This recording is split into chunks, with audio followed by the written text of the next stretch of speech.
Om Mapiyantu Mamangani Vak Pranaschakshu Shroptramatra Balamindriyani Cha Sarvani Sarvam Brahma Upanishadam Mahabrahma Nirakuryam Mama Brahma Nirakaroda Nirakaranamastva Nirakaranam Meastu Tadatmani Nirate Ya Upanishatsu Dharmaste Mai Shantu Te Mai Shantu Om Shantihi Shantihi Shantihi.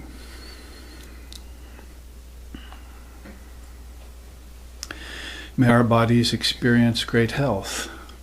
May our life force flow unimpeded. May our minds expand in their capacity to know Brahman. For the Upanishads state that all existence is Brahman. And therefore, may we never deny Brahman, and may Brahman never deny us. May there be no rejection of Brahman ever by us, we who are dedicated to the realization of the Atman within. May all the divine qualities cited in the Upanishads also abide within us. Om peace, peace, peace.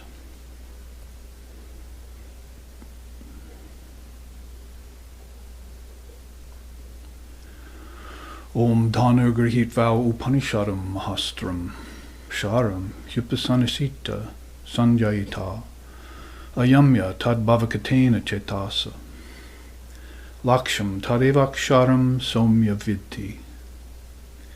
Om Shantihi Shantihi Shantihi. Taking as bow that mighty weapon furnished by the Upanishads and other non-dual scriptures, fasten to it the arrow of mind, made sharpened by thoughts on reality alone. Then, pulling full strength, O student, release and penetrate the mark, that imperishable Brahman.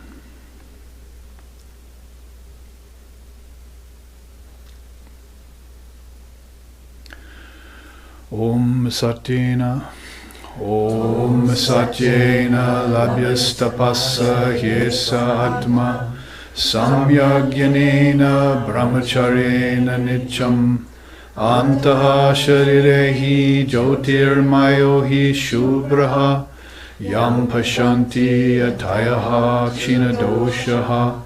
Om Shanti Shanti Shanti. The Atman, the indivisible, all-pervasive self in all beings and all things, is realized by knowledge, by moderation, by austerities, and by veracity, all of these constantly cultivated. When mental impurities dissolve due to this practice, then the seer beholds it everywhere, existing in everything, even here in this very mind and body. Om peace, peace, peace.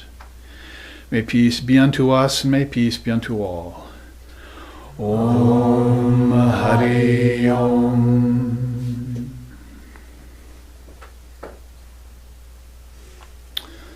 Swagatam, welcome here on the 8th day of Durga Puja.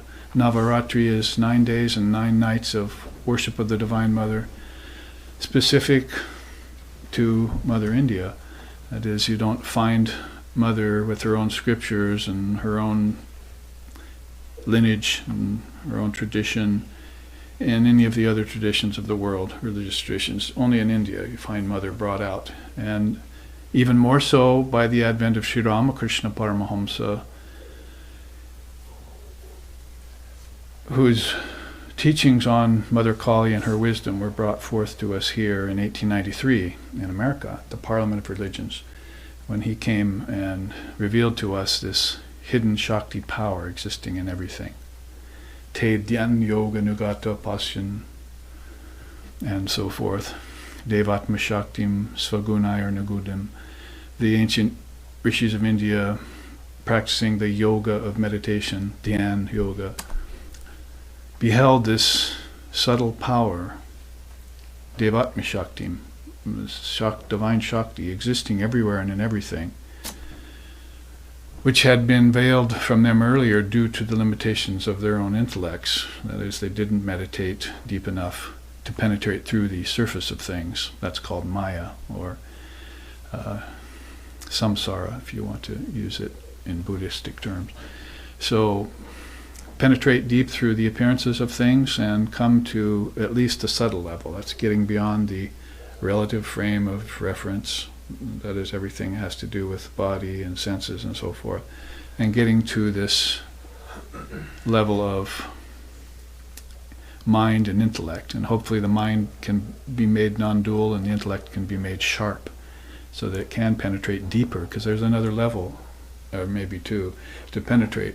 Into the third level, we call that the causal level, or where senses, all 10 of them, and elements, all 10 of them, and mind, fivefold, disappears, and you're outside or transcendent of would be a better way of putting it, because the mistake is to look up for these things, but you're looking inside, so you transcend all of those tattvas, that is cosmic principles, from earth, element earth, all the way into the thought of earth in the cosmic mind, which gave birth to these planets in the trickle-down process as it become far flung out into the gross body. And you reach a state of absorption and merging into this ground of existence. Meister Eckhart called it the ground of existence, or in Samkhya terms, the underlying substratum, or Brahman, Allah, Almighty Father, Tathagata Garbha, Buddha nature. There's many names for it. And again, most of these are explained and brought out in Indian darshana, in all the Indian darshanas, the 6 orthodox ones and the non-orthodox ones as well. They all have a lot to say about Brahman, and then Shakti, this subtle power, and then prana and maya and the worlds, and how all of that is hierarchy, you see, of principles from higher to lower. Again, from deeper to the surface. It's better to look at it that way, because these kingdoms of heaven are within you, and you have to plumb the depths of them, but you have to penetrate through the surface of things. That's this world bewitching Maya, which Ramakrishna was just mentioning in the Gospel of Ramakrishna, which we were reading before the live streaming audience joined us. So welcome all live streaming audience from India, from Iceland, from Poland, from Hungary, and other parts around the world. Those of you I know who have written me who are watching.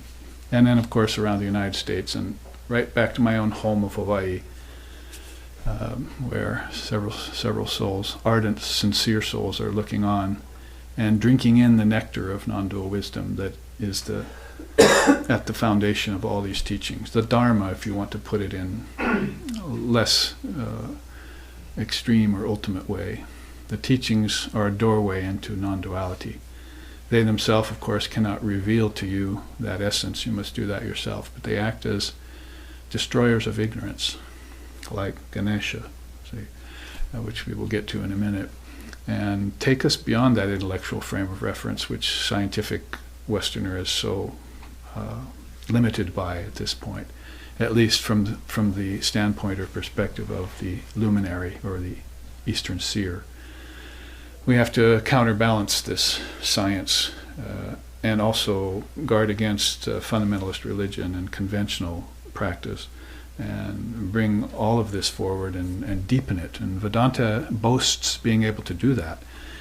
That is, if it boasts at all, it says, I'll make you a better Hindu if you're a Hindu. I'll make you a better Christian if you're a Christian. I'll make you a better Jew if you're Jewish. Because it's non-denominational ultimately, and it has that non-dual essence behind it that it has concentrated on. So this is again what Sri Ramakrishna was just speaking about in the Gospel. I accept God with form when I'm among the bhaktas, and dance and sing and talk about my love for Ram and Krishna and so forth. But then when I'm with the Gyanis, whose preference is to go inside and penetrate through all forms, then I also agree with them.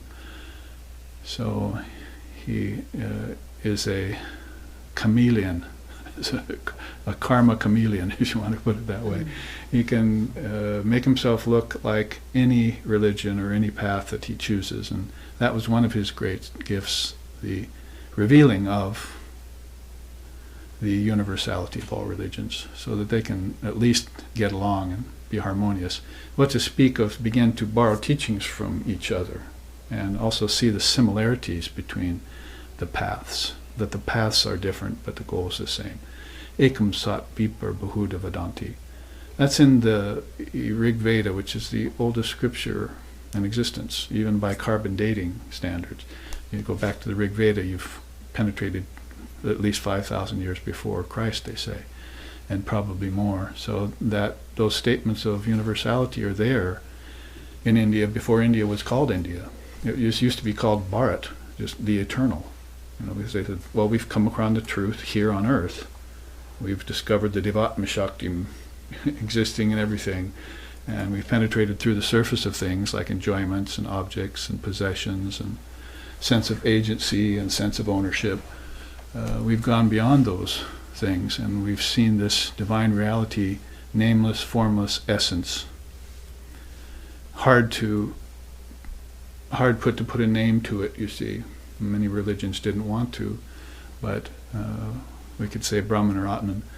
People come to me and they say, well, Vedanta's always talk about Brahman and Atman, and it sounds like they're both ultimate. But how can there be two ultimates? And you're always talking about non-duality, but you've got these different words in them.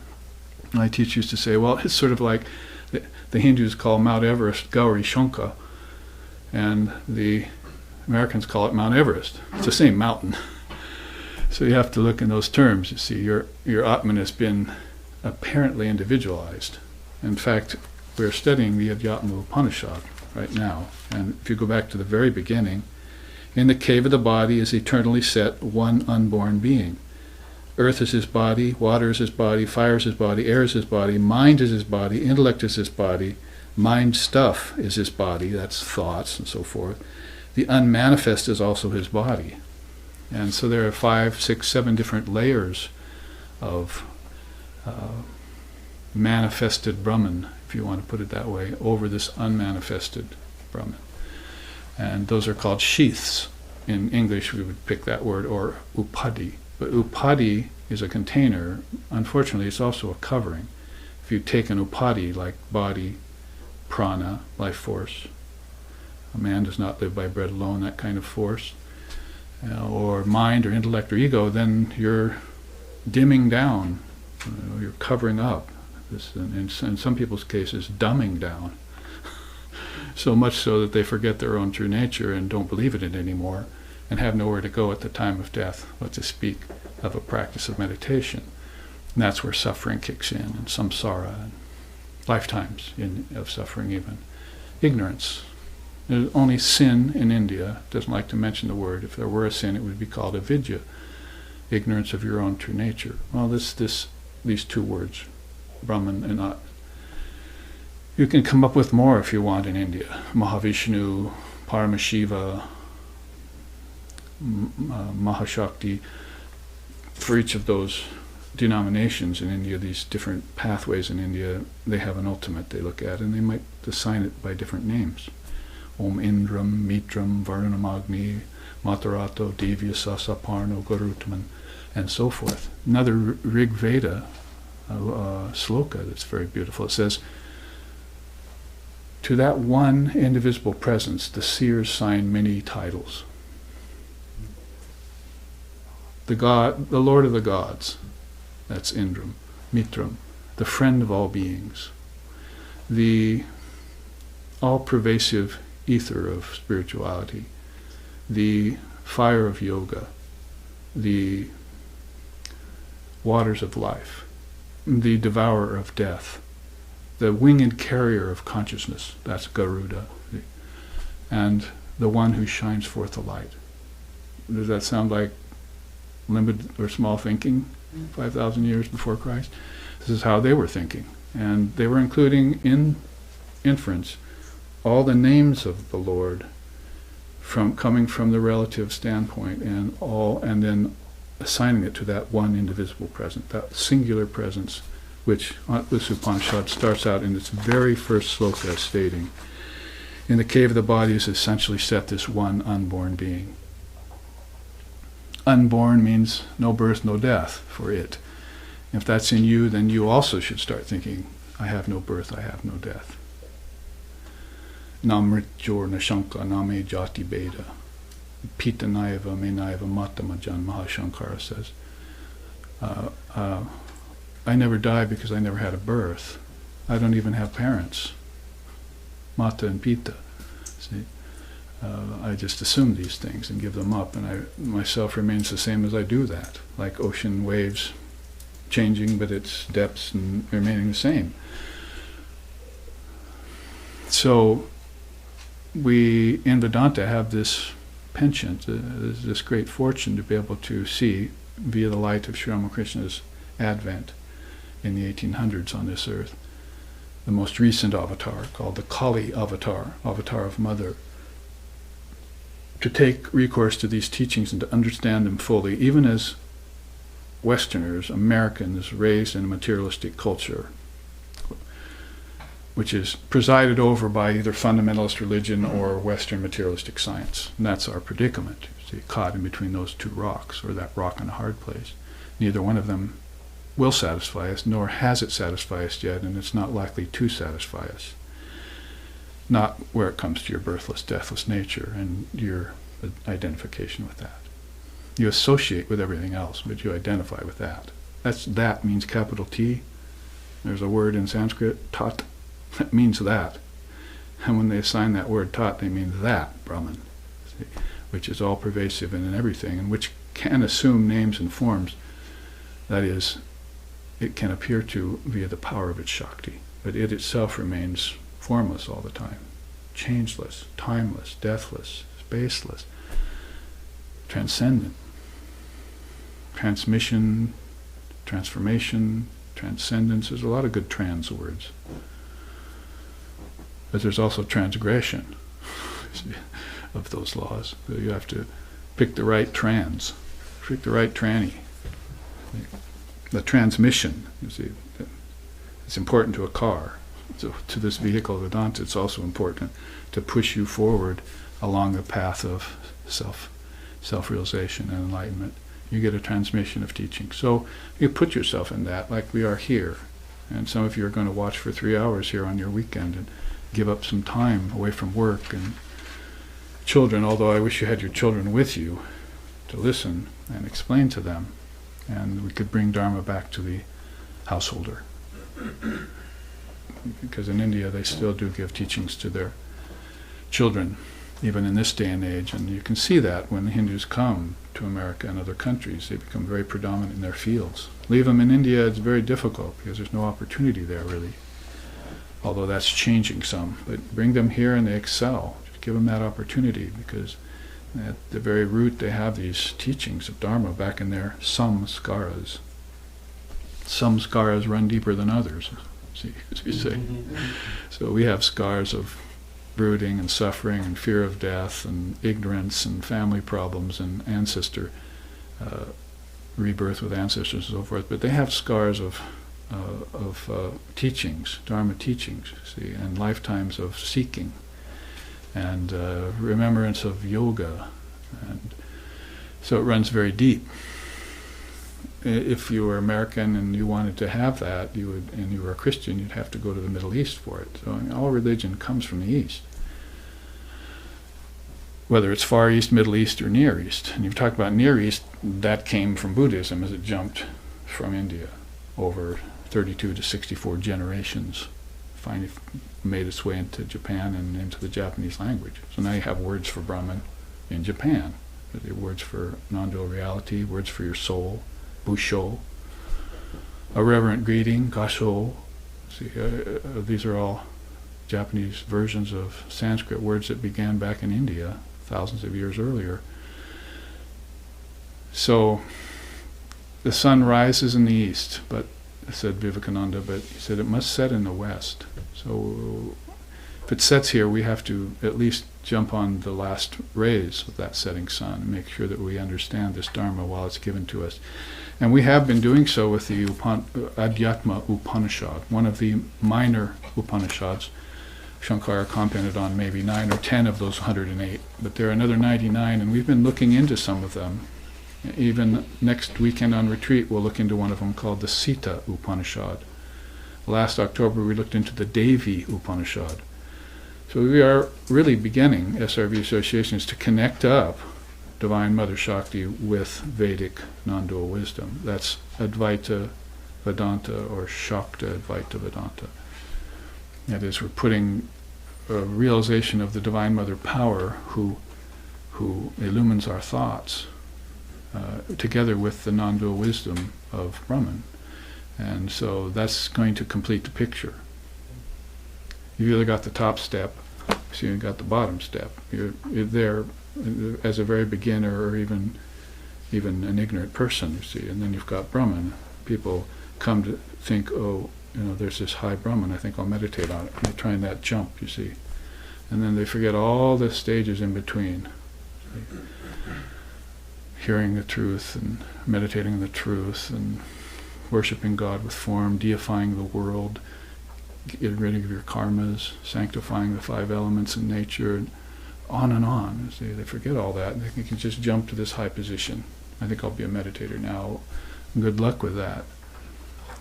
And I hope you don't come tumbling down. But if you do come tumbling down, and you feel the pain of hitting every step on your way down, try and open your eyes and see what those steps are made of. Those are called the kingdoms of heaven within you, or the many mansions of the many chambers of my Father's mansion.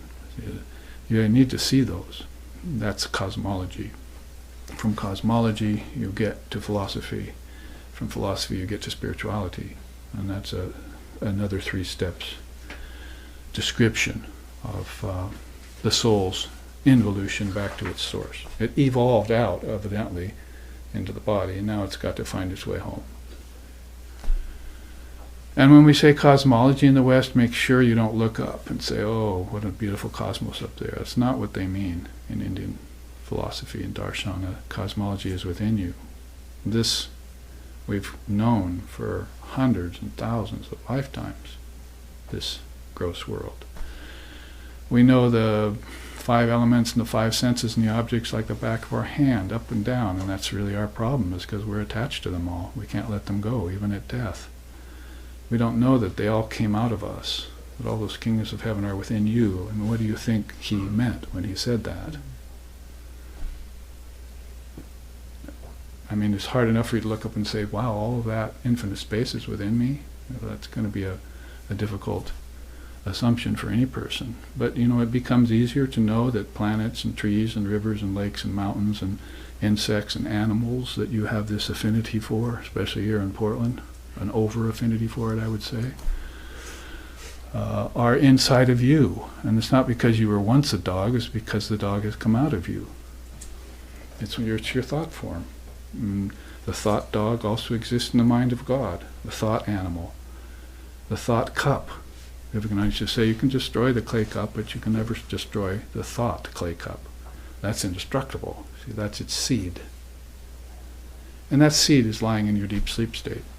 You just haven't uncovered it yet. You water the deep sleep state with this power you've been given, and those seeds burgeon, it turns into worlds, and you take a body and you experience things.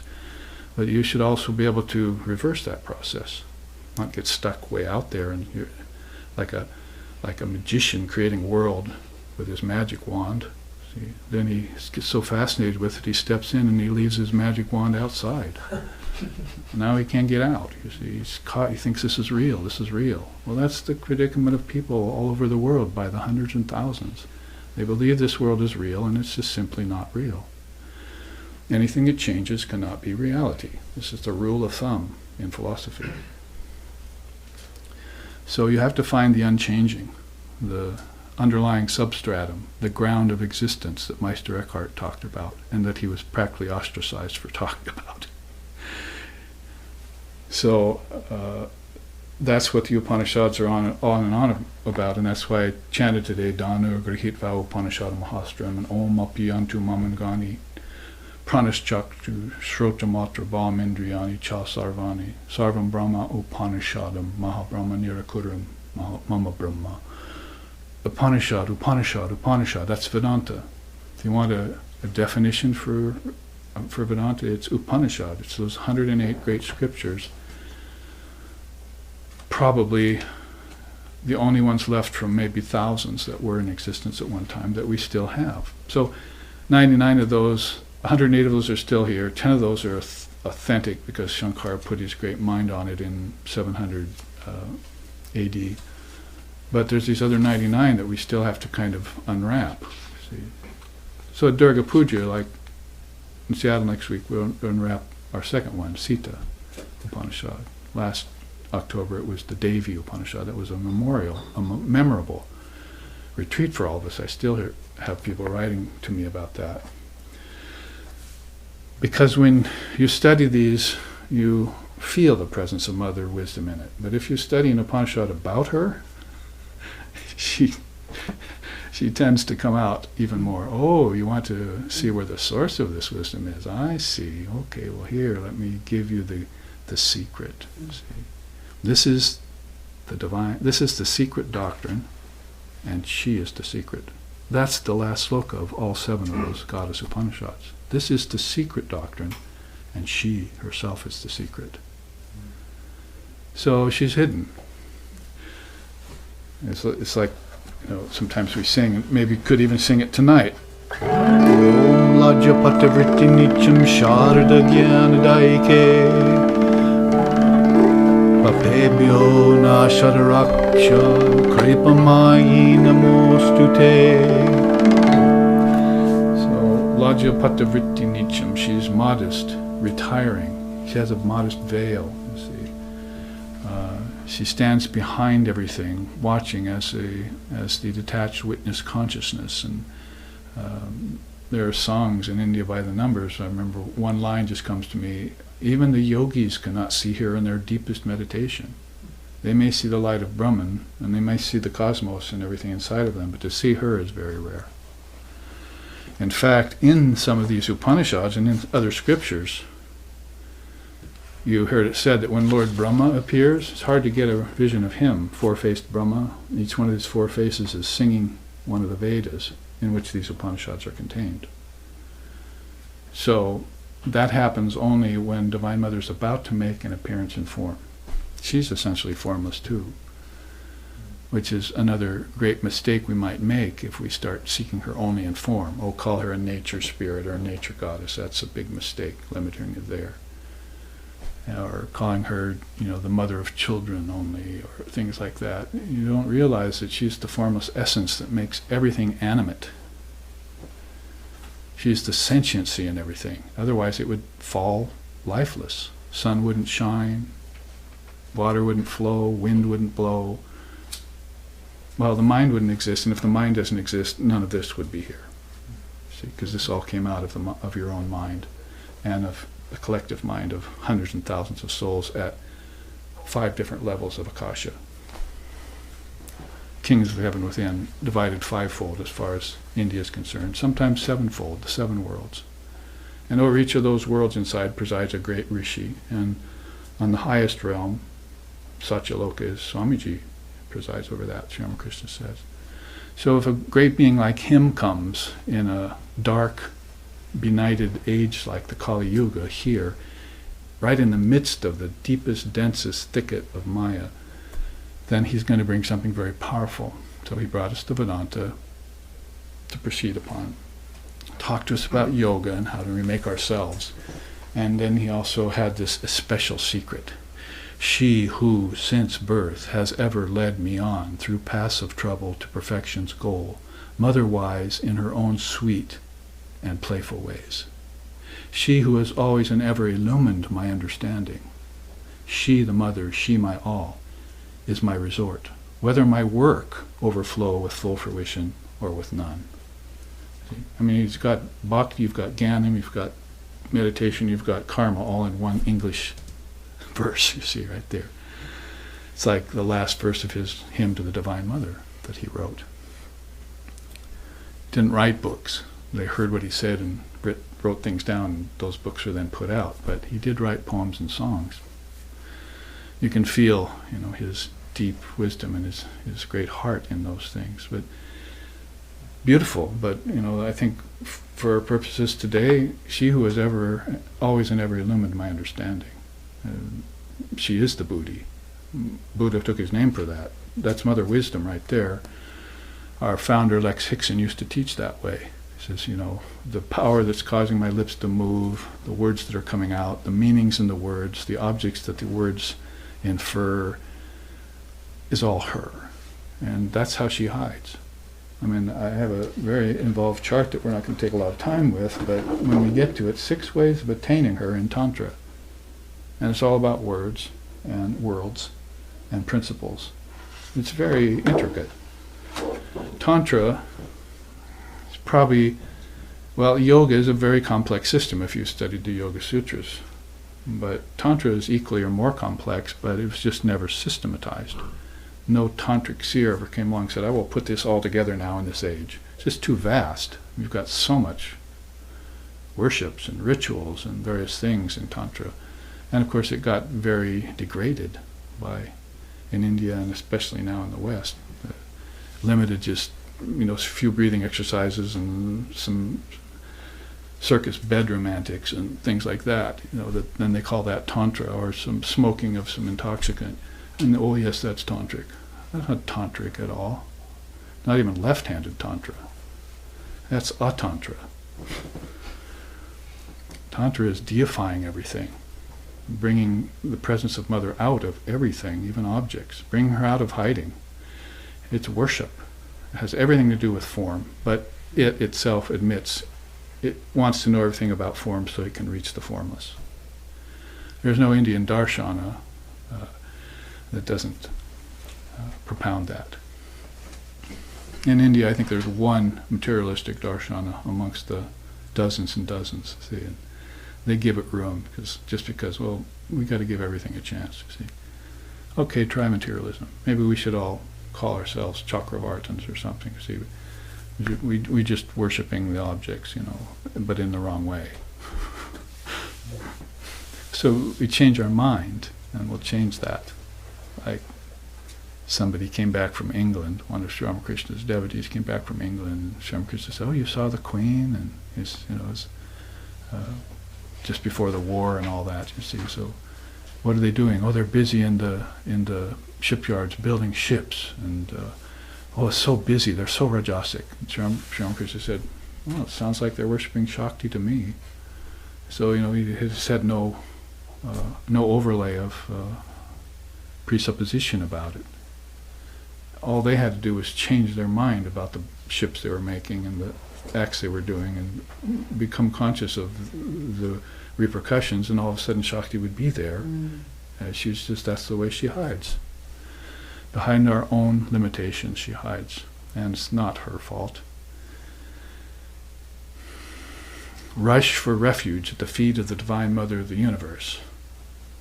The seers say, I rush for refuge at her holy feet. In countless songs and scriptures and poems, the seers are trying to point to her. So that's always worth mentioning when you take up any scripture in India, that there's that Shakti power inside of it, deep inside of it. And all the tattvas that are there, all the principles, whether they be cosmic or collective or individual, are all under her purveyorship. She controls them all and projects them and withdraws them with the help of Lord Brahma, Lord Vishnu, and Lord Shiva, right? Almost every class we have to do it. Gurur Brahma, Gurur Vishnu, Gurur Deva Maheshwara, Gurur Eva Param Brahma, Tasmai Shri Gurave Namaha.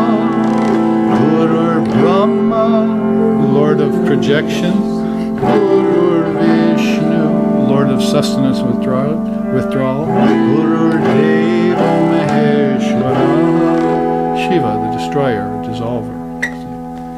So called the Guru Stotram. And those verses, the very first one starts out with introducing the Trinity to you in a way that the Vedantists see it, and the Tantrists see it, and the yogis see it, and the Samkhya yogis see it, and many other Shaivites and Shaktas and so forth, they see it this way. So in this Upanishad, and with that as my usual preamble to whet our spiritual appetites for Dharma, I have notes here actually. It says, start here in October. As these Upanishads are so rare that we're studying, they're not in any books yet in English. So I had to print them out and put them into a more cogent English for you, and present you with papers that we're all rustling right now. Back earlier I said, begin here in summer. So last summer this is what we had from Sloka 17. With the vision of the non-dual self, through unwavering concentration comes the dissolution of the knots of ignorance in the heart without residue. So get the vision of the non-dual self that cuts through this residue of karma and samskaras and reveals to you your own self. Strengthening the sense of real self via this vision and rejecting the ego and its evolutes, remain indifferent to them as to objects like pots and clothes. Do you run around all day thinking of pots and clothes? I hope not. So in the same way, become indifferent like that to the ego and the senses. Be an insensate thing.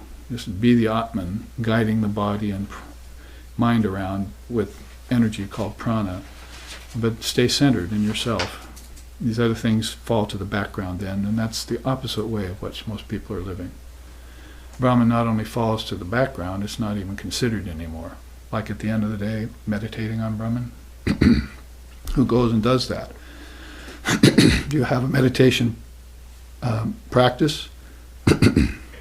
Because that transforms your life.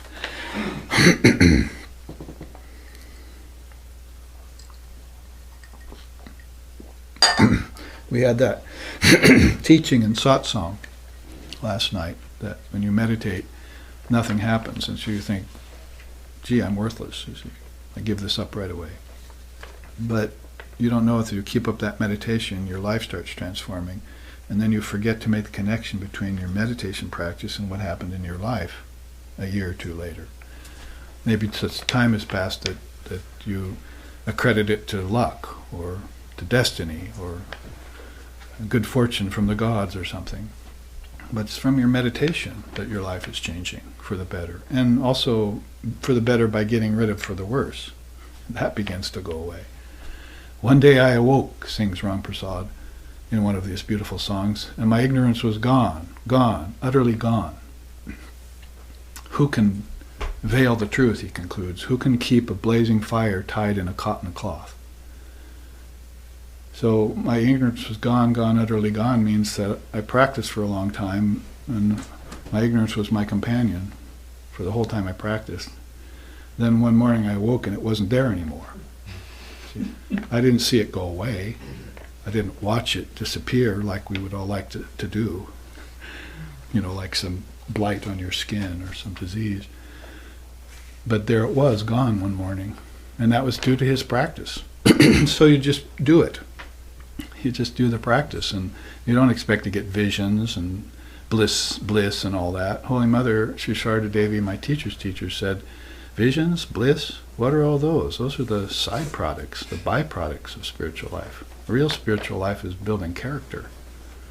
And you'll know a person with character when you meet them.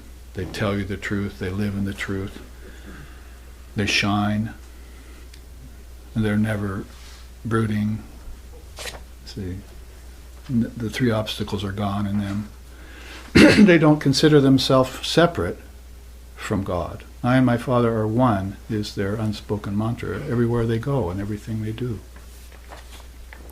Not just Christ that can have that state. India has had hundreds of Christs born to it. Children of special powers and all that, walking on water, lying on a bed of nails, climbing a rope and disappearing in the sky. The occult powers were nothing to India. And neither were illumined souls. And they never have been rare. So rare that you couldn't find them, that you couldn't find a Buddha 550 years before Jesus came. Therefore, you could make sense out of people going to hell. You see. Well, if you don't know Christ, then you go to hell. What about the people that were born before Christ came? Are they always in hell? They never met him. Well, we don't believe in reincarnation. Well, then they will never meet him. See? You got holes in your philosophy. The ship of your religion is sinking fast in the miry waters of Maya. See? But if you had known that Buddha was the Christ, the same soul, in 550 years before, then you can make as much sense out of hell as you want. Because the 7 worlds are inside you, and so are the 7 hells. It's a part of the Buddhist teaching. So you need to put this all together, and then go back even hundreds of years before Buddha and find these great souls, see, avatars, divine incarnations. Oneself is Brahma, Vishnu, Indra, and Shiva. This entire world is oneself. Other than the self, there is nothing. So you could say the world does not exist, it's illusory, but when you become a knower of Brahman, the world too is Brahman. It's just that you can't say that while you're still attached to the world. You have to become a knower of Brahman before you can make a pronouncement that all this is Brahman. It sounds hollow coming off the lips of a person who's suffering and ignorant. See? You're not acting like Brahman. One person asked me once, how do I make my dream state lucid? So I thought, he's reading those new books on the market, how to make your dream state lucid. So they want to jump to this dream state, and make everything fine in there, and then kind of just go away from the world. I said, you can't make your dreaming state lucid until you make your waking state lucid. And how do you make your waking state lucid? Through intense practice. Through intense practice of the Dharma and its teachings, imbibing those, then your waking state will change. Didn't I just say that? You meditate, and your life changes. Give it a year or two. Watch ignorance go away, gone, utterly gone. And then wake up to your true nature and live in it more and more, and then transcend the whole cycle of birth and death. Never come back to this earth again.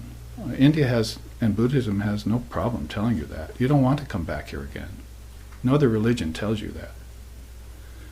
Holy Mother said, this world is full of suffering. Lord Buddha said, suffering is the first noble truth.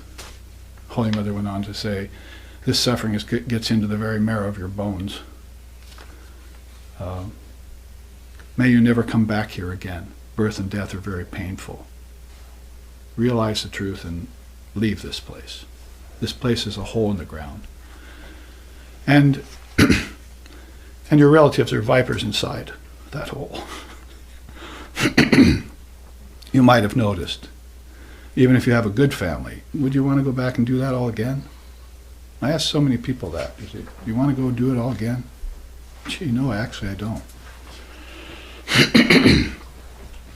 So make your waking state lucid, deify all of this here, that's the tantric way. Practice yoga for self-purification, that's the yogic way. And then learn the Vedanta, which is the truth of the matter.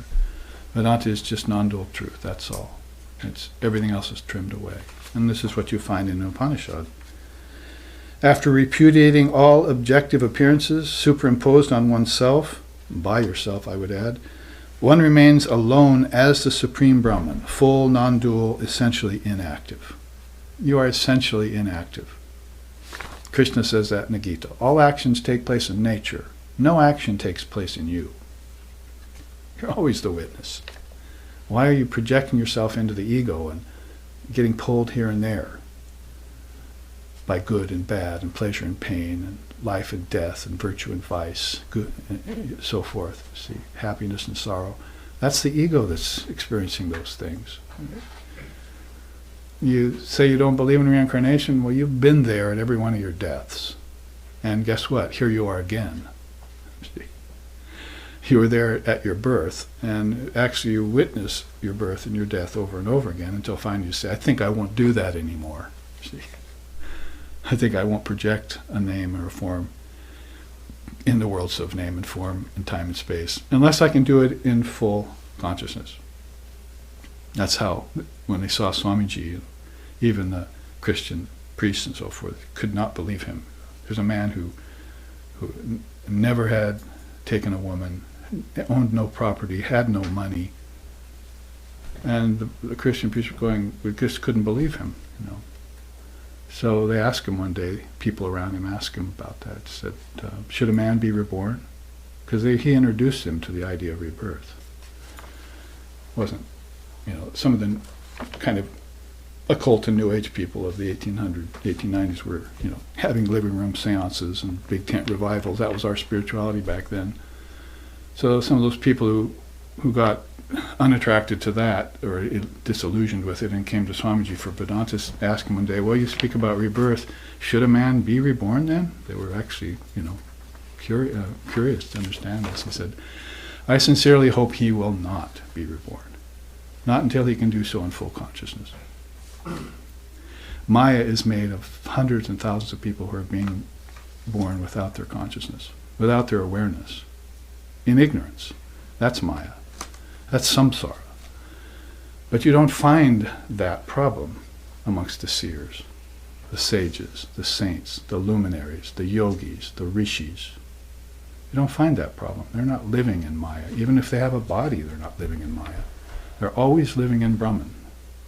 Another great secret, how to do that. When I saw my teacher, Swami Sheshananda, and I was well along my way by the time I had met him, I said, that's what I want. Just by looking at him, I could tell I wanted that. The world is a postulation, as good as non-existent. In the one reality that is immutable, formless, and unqualified, whence comes any difference? This is a world of differences. So, that's why the world cannot fit into Brahman. They asked Swamiji once about the world and the teaching of illusory nature of it from the Buddhists and the Vedantists, and he said, well, God's not in the world. The world's in God. It just turned it around on him, you see. You can't think God's here. Have you ever found God or seen God as anyone? When Paul saw Jesus along the side of the road, he was actually seeing a form, so that's not the formless Brahman, number one. Number two, only he saw Jesus and no one else saw him in that line of people that was going along the road of Damascus. So do you really ever see God? And that's what Jesus taught. And he taught it to John, and John said, no man has seen God with these eyes. That's non-dual philosophy. That's admitting to yourself that this world is not real. It's a postulation. It's a play. If you want to be forgiving to it, you can call it a play. But the truth is that it's a play to the seers. It's a playhouse, you see. But to the worldly, it's a prison house of suffering again and again. Because they just don't have this perspective yet. Not only do they not have recognition of their true self, they don't even have the Dharma yet. They're thinking that morality can get them to heaven. But morality and heaven are relative frame of reference. You have to be careful how you use words and how you understand them in the end. In that, we're reviewing what we took from last summer. I'm just reading these down. In that incomparable one whose self is merged in Brahman. Wait a second. I'm turning my papers over here. Is that true? Yeah, that's right. We have that start right here. Sorry. Erase. Next. In that one reality that is devoid of distinctions, like percipient, perception, and perceived, and of all sufferings, in the absolutely full spiritual self that is like unto the ocean at the time of cosmic dissolution, whence comes any difference? 24. Darkness implicit in it as light is in light is the cause of delusion, but whence is difference in the supreme non-dual unqualified reality? We unwrapped all these slokas, and I gave you charts on some of them, so I'll leave them for your own contemplations. Darkness implicit in it is what we were talking about. 25 is, in this uniform and supreme reality, how can the agent of differences dwell? In deep sleep that is nothing but bliss, who is it that has perceived difference? You were there in your own deep sleep just like you were there at death. And you were there in the bardo after death till your next rebirth. So who is that that's there? It's non-dual reasoning. It's called Atma Vichara. If I stand up and leave right now, you look away, I stand up and leave, and you look back, and you see my seat here, and you feel it and it's still warm. You see all the indications that Babaji exists, but he's not there right now. See? That's proof of my existence. My absence is proof of my existence. See? So that's one of the inferences or 6 proofs of Brahman, of how to prove God to yourself. There would not be anything as absence, any such thing as absence and presence if that reality were not real and here. You're just gauging on form and formlessness. Oh, when everything goes away in cosmic dissolution, then who is it that's looking on? Because there's no individual anymore. Shiva, Guru Brahma, Guru Vishnu, Guru Deva Maheshwara, has taken the whole process and dissolved it. And there'll be a long pralaya, time of emptiness, formlessness, and then it'll start again. Guru Brahma will come forward and initiate it again, project it from the cosmic mind. And hundreds and thousands of people will think that the worlds that they're experiencing are real, and that their bodies are real. And only those who sing to Lord Brahma, and Lord Vishnu, and Lord Shiva, and who worship them, will be kept in a loop. See? Consciousness is its own fruit. Awareness is its own result. 26 says, this perception of difference is rooted in the mind. There is none of it in the absence of mind. Therefore, dissolve the mind in the Supreme Self as the eternal subject. Practice the dissolution of the mind in meditation. There's a book on that I wrote on the shelf there. Dissolution of the mind. Upon realizing the self that is uninterrupted bliss of one's own existence, one's own essence, the timeless bliss that is the self gets savored, both externally and internally. Remember taking that apart last summer? The word savored? I sort of seized upon that and was using that during that whole visit to San Francisco and Oregon and so forth. You have to savor these, pick them apart and digest them and get nutrients from them, just like you would a meal. Of detachment, the fruit is knowledge. Of knowledge, the fruit is withdrawal. Experience of self as bliss leads to peace. Again, peace is the fruit of consummate withdrawal. They want you to be a witness. They want you to withdraw. They want you to detach. They want you to gain dispassion. From what? From objects and senses to begin with, and then from thoughts. And this is how you dissolve the mind.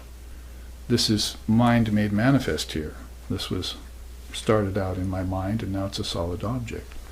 I need to take my mind off of that, trace it to its source. That's what dissolution means. It doesn't mean destruction.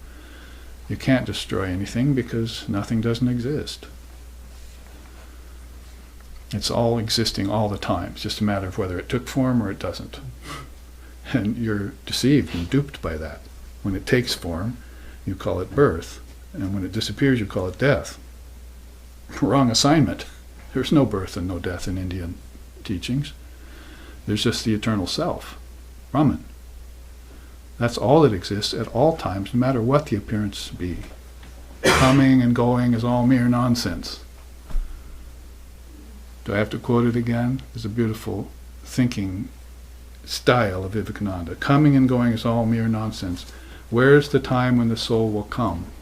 When all of time is in the soul. Where's the space that it will come and go from when all of space is in the soul? So it just proves this idea of sankalpa, or projection, by ignorant minds. Projection, then sustenance and withdrawal. You're actually doing the same thing Lord Brahma, Lord Vishnu, and Lord Shiva is doing in a more compressed and limited way. But they're aware of what they're doing, and you're not. When you become aware, then you can sing to them, you can join them. You can become one with the Father. They're waiting for that. So that's beautiful. Of detachment, the fruit is knowledge. Of knowledge, the fruit is withdrawal. So detachment means from works, basically. When you get tired of work, hopefully you've extracted some knowledge out of that work.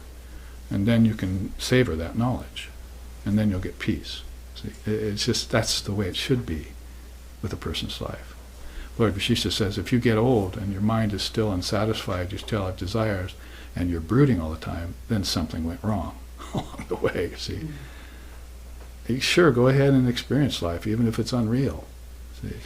But come to know it's unreal and give it up as you experience it.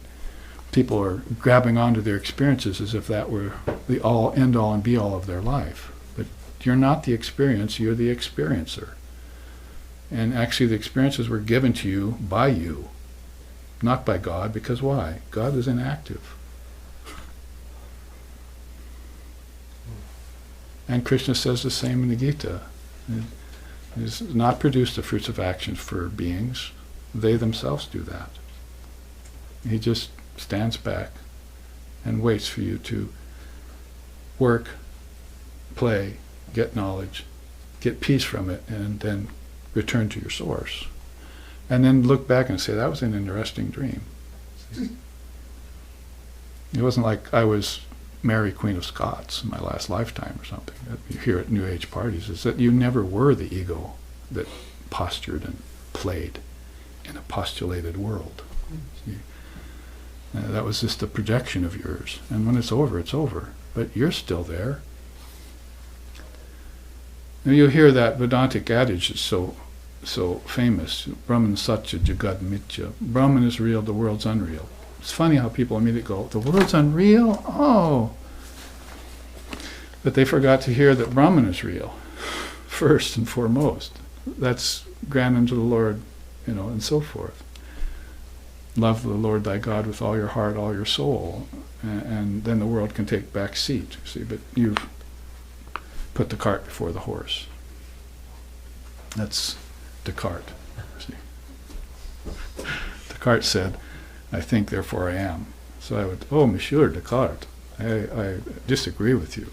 See, I am, therefore I think is the Vedantic way of putting it.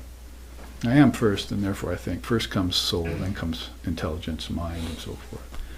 And that's in the tattvas, in the study of the tattvas.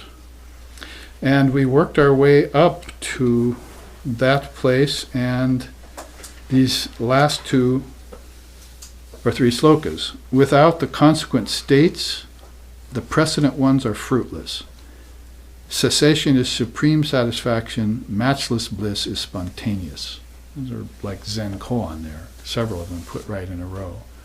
Cessation is the supreme satisfaction. When you get done with it all and just dissolve it back into you, then you know it was all your projection and you're full all the time. Purnamadaha, Purnamidam, Purnamadachate, Purnasya, Purnamadaya, Purnameva Vishishyate. How many times do I have to say Purna in one sentence, you see? It means full. You are full. Everything's full. True, you're going to have to empty yourself to realize how full you are. Because you may be full of, well, here I pause. See? Like that one Indian man I heard once said, oh, everything is so full of chit. Chit is thought, and consciousness. Everything is so full of chit. There's chit above you, there's chit below you, there's chit inside of you. Yeah, for sure. So, again, you have to be very careful with words, you see, and apply them where needed. So, Upanishad is very good at that. 30. The express sense of the word tat, I mentioned that earlier, that, has Maya for its adjunct. That is causeless cause of all worlds. It is characterized by omniscience, tinged by transcendence, and is truth ever abiding. To find beautiful English poetic ways of expressing the Upanishads, Sanskrit is very wonderful. And it does translate well into many languages, to Sanskrit. 31. The expressed state of the word tvam shines forth as the content of the idea and expression I. It is awareness blended with the mind that knows itself as the inner organ of perception. So you know where they're leading to. Tat Tvamasi is one of the four great Mahavakyas. That thou art. That's non-dual. It's simple. It's easy to contemplate, but they can unwrap it for you. What is taught? That Brahman. And Tvam, that's this apparently individualized self, and Asi, the relation between the two. That thou art. You are that bliss. You are that peace. You are that reality. And if you want to call that oneness, you may, but Vedanta likes to call it not two-ness. And then we arrived at that's where we stopped last summer. And I have my mark here. Start here in November with 32. And that's exactly halfway in this Upanishad. I think there are 64 slokas in this Upanishad. So we are halfway through as we start here with only through the exclusion of Maya and Avidya do God and Jiva equal one, Supreme Spirit. That's a beautiful statement. It's a good place to start. Only through the exclusion of Maya and ignorance do the Jiva and Shiva prove themselves to be one, or not two. So that's going to be important on several scores, of course, but you might turn it in on itself and say, if Maya and Avidya are still present, then it's not possible for Jiva and Shiva to be one. It's never going to be possible for those who don't get rid of Maya, that is, withdraw from it and destroy their ignorance with knowledge. Nahi gyanena sadrishyam pavitramiha vidyate. Knowledge is the supreme purifier, Arjuna, Krishna says in the Gita.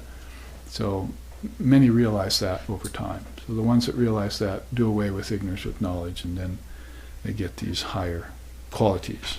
They rebuild their character, and they cut themselves in the image and become one with Brahman, one with the Father, or with the Mother, if you will.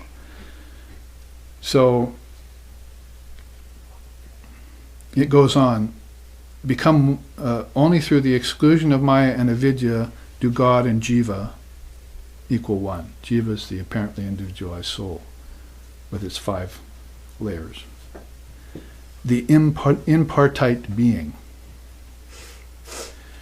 It is consciousness and bliss as indicated by the seers, and that's where I wanted to show you this way that we have of getting rid of ignorance. I promised to show you this new chart. Many of you have not seen it. Cutting through clouds of false superimposition. I just created it about 2 weeks ago before I left Hawaii. And because I needed another chart on Viveka. You can see the word is in white there. The subtitle, The Indispensable Role of Viveka in Spiritual Life.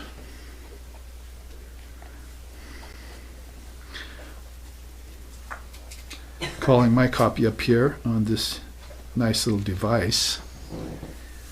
The first quote is, "The appearance of the world, O Ram, is due to its being experienced through hundreds of births devoid of yogic discrimination. The discriminating soul will pass beyond mere enjoyments then and secure these 3 great attainments: the knowledge of truth, the dissolution of the mind, and the effacement of desires." That's how the hoary old seer Rishi, Lord Vashishta, spoke to the teenage Ram in a very, very ancient age, as far back as we can remember, and even in Indian history. Ram was the first avatar. So that's how long Vashishta has been there, and Vashishta was, of course, the mind-born son of Lord Brahma. Guru Brahma, Guru Vishnu, Guru. So being a mind-born son, then, he was on earth in the body at that time. Beautiful stories about how Lord Brahma tested him before he sent him to earth in the body.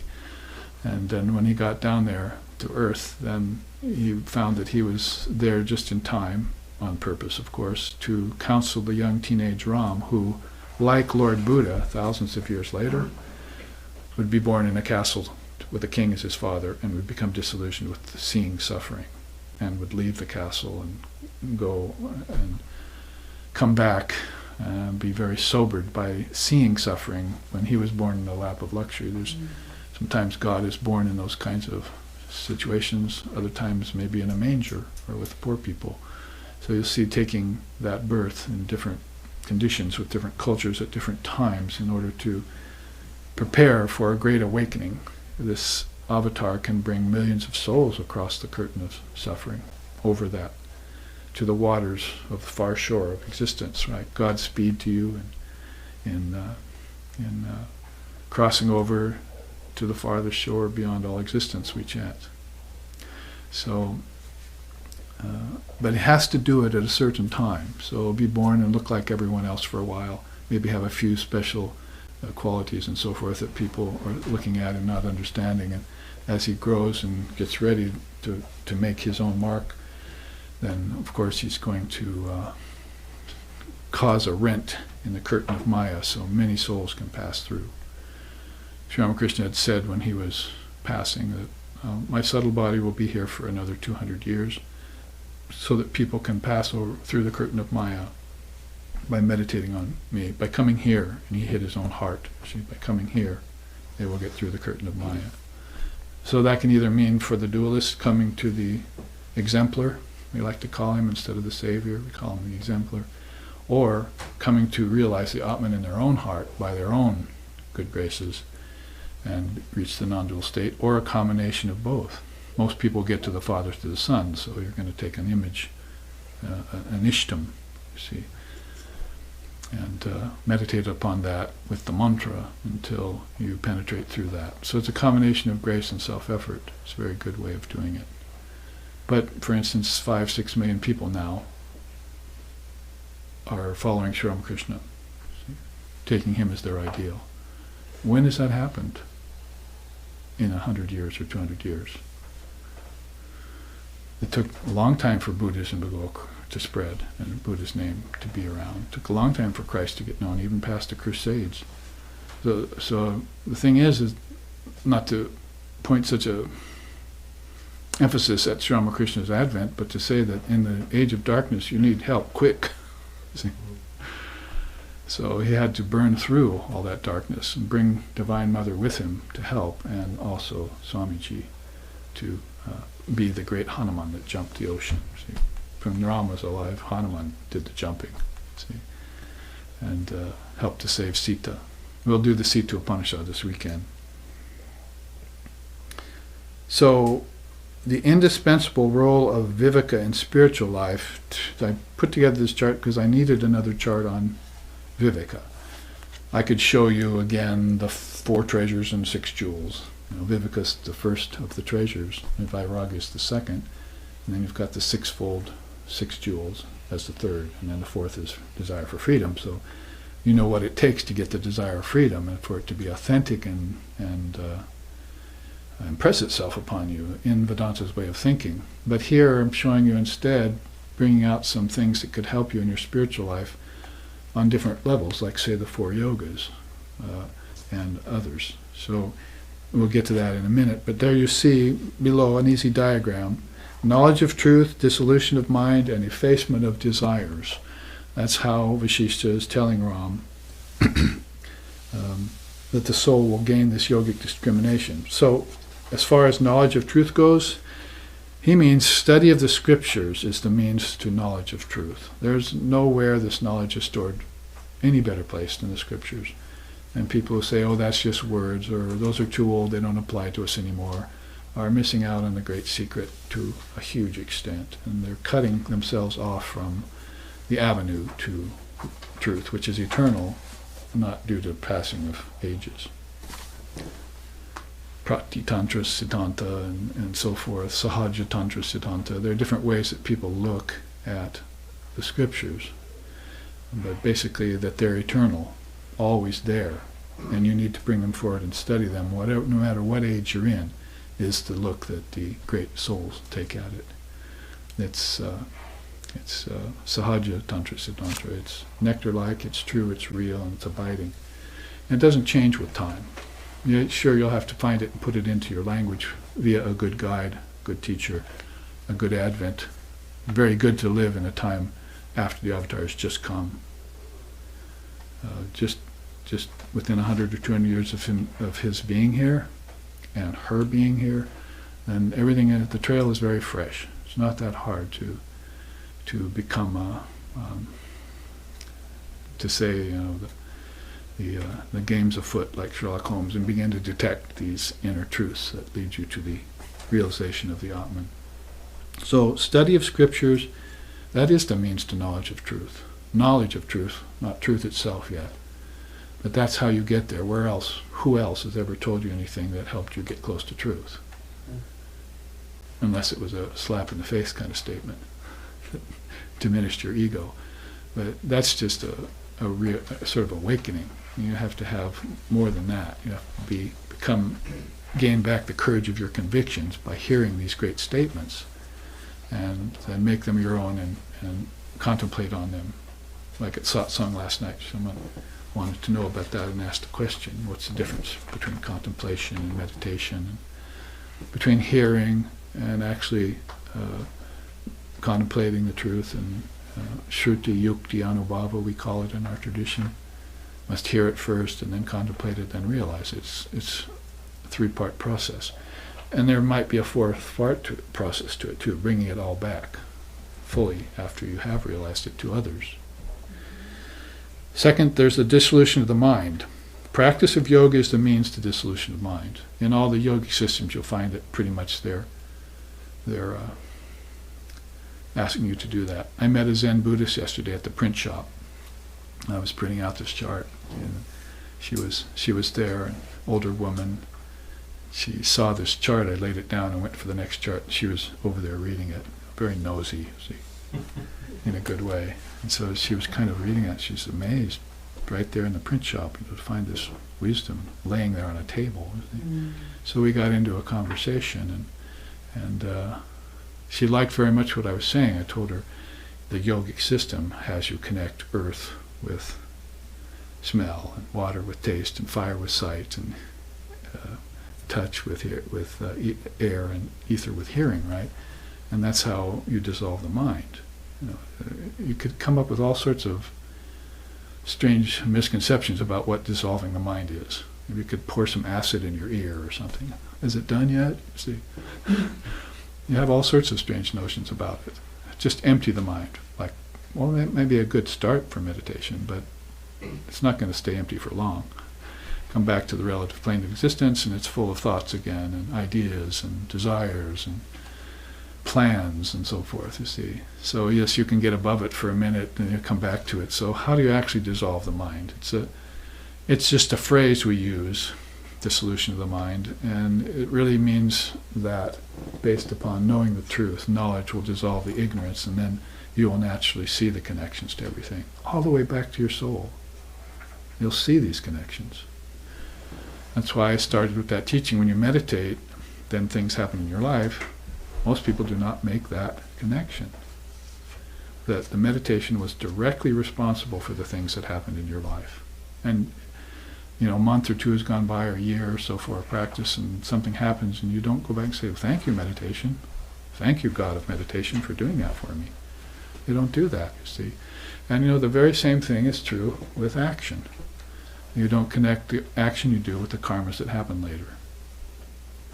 Swami Vivekananda said that those whose karmas come back to them quicker, they make the connection. They're advanced souls. But those whose karmas take a long time, circle and come back, those are not advanced souls. They cannot connect the result of some horrible thing that happened to them to some act they did a year or two or a lifetime ago. So their mantra is, why me? But what's the mantra of the person who's making those connections? Who am I? And what's the mantra of the person who's already made those connections? I am.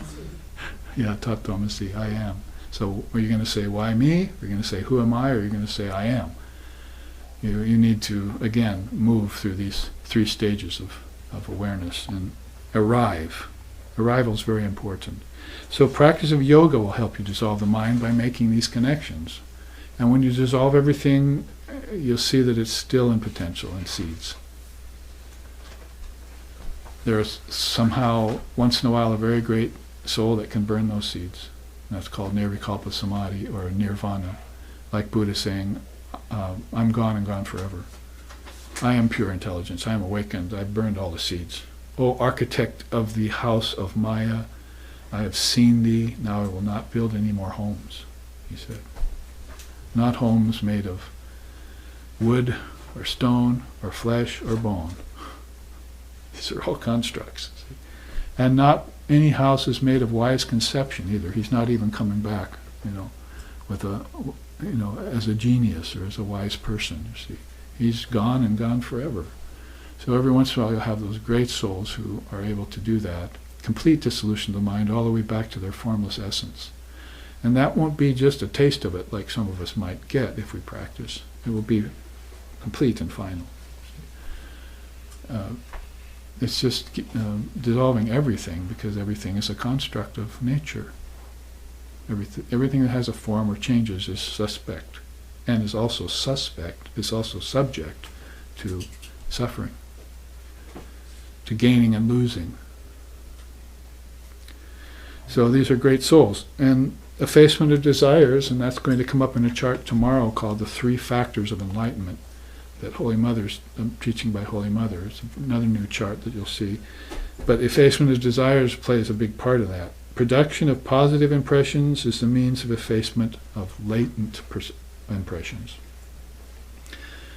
You do away with the klistavrittis and replace them with aklistavrittis, and then you go beyond the aklistavrittis too. You don't stop there. Let's look at viveka in the final minutes. We have a few, I think, before the break. There you see I've put viveka, cast it in another light, because we're usually thinking of it as just Gyanam, right? It's just pretty much the sword of discrimination. That's how Vedantists view it. But I think you should have it in meditation. I think you should have it in action, of course, and I think you should have it at birth, and I think you should have it in your bhakti. And let's start with bhakti, for instance. This is my own quote I put here from my own observations of what I see here in the West as what they call yoga, what they're practicing as yoga. The failure to implement viveka into the path of bhakti leads to worship of the ego rather than authentic love of God. The outcome is preoccupation with surface practices like asana and affectatious singing and dancing.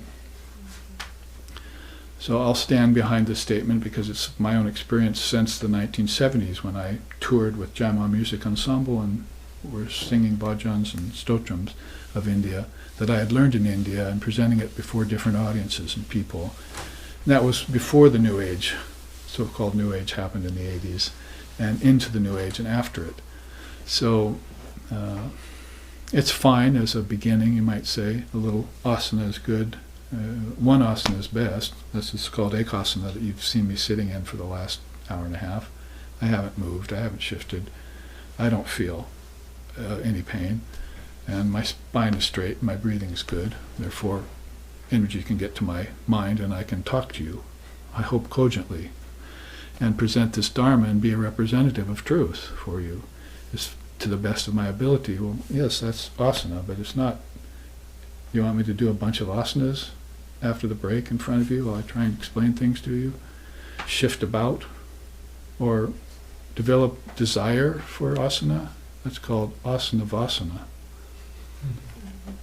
They have a desire to shift their postures all the time. And in meditation, that's a problem. Yeah.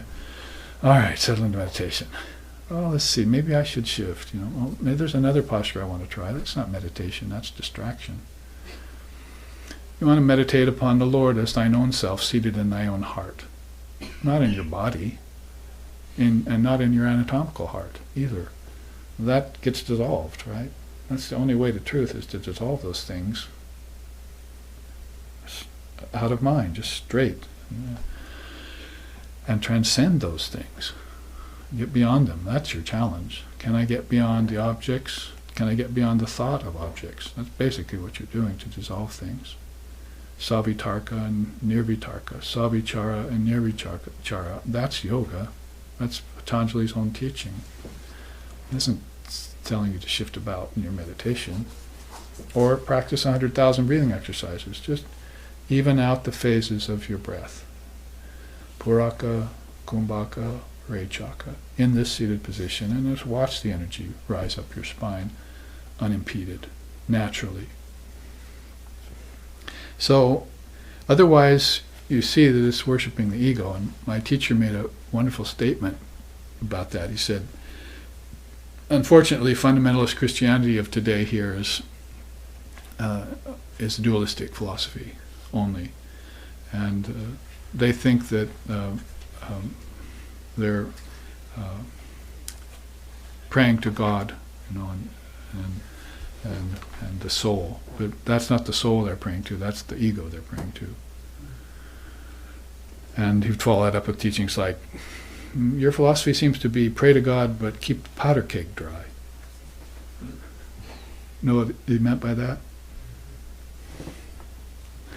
Yeah, gunpowder ready. Pray to God as if you're putting everything in his hands, but actually be your ego, and flex your muscles and frighten people away with explosions.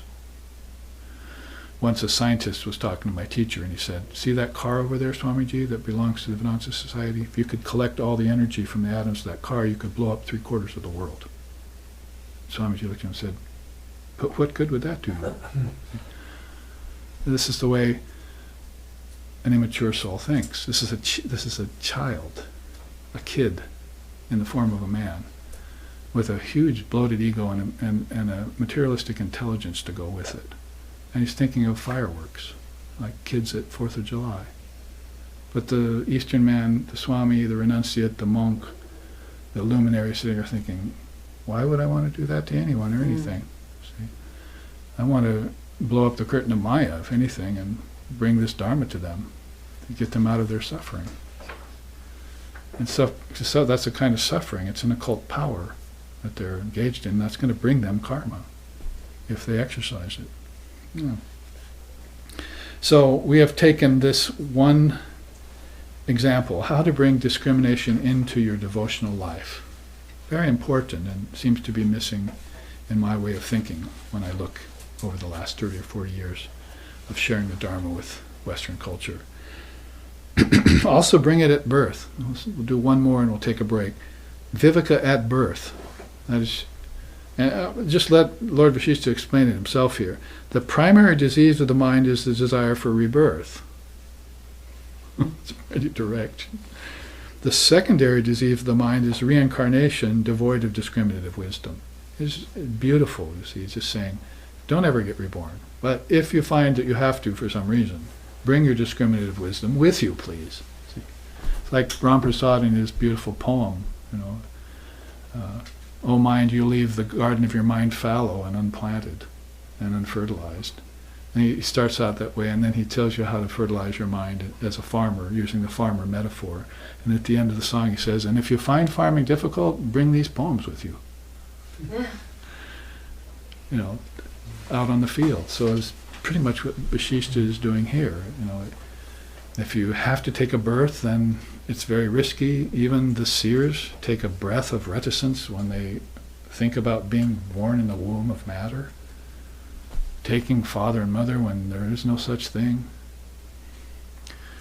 Taking birth in an unreal world when they live in the real Brahman.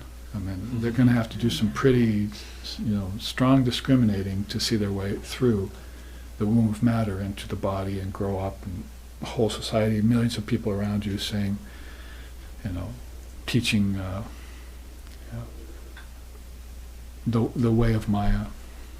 I saw a bumper sticker yesterday. Why do we kill people who are killing people in order to teach them not to kill people? See? Yeah, that's a good one to think about in the West. Why do we kill people who are killing people? To teach them not to kill people. That's how Maya works, you see. Pray to God, but keep the powder cake dry.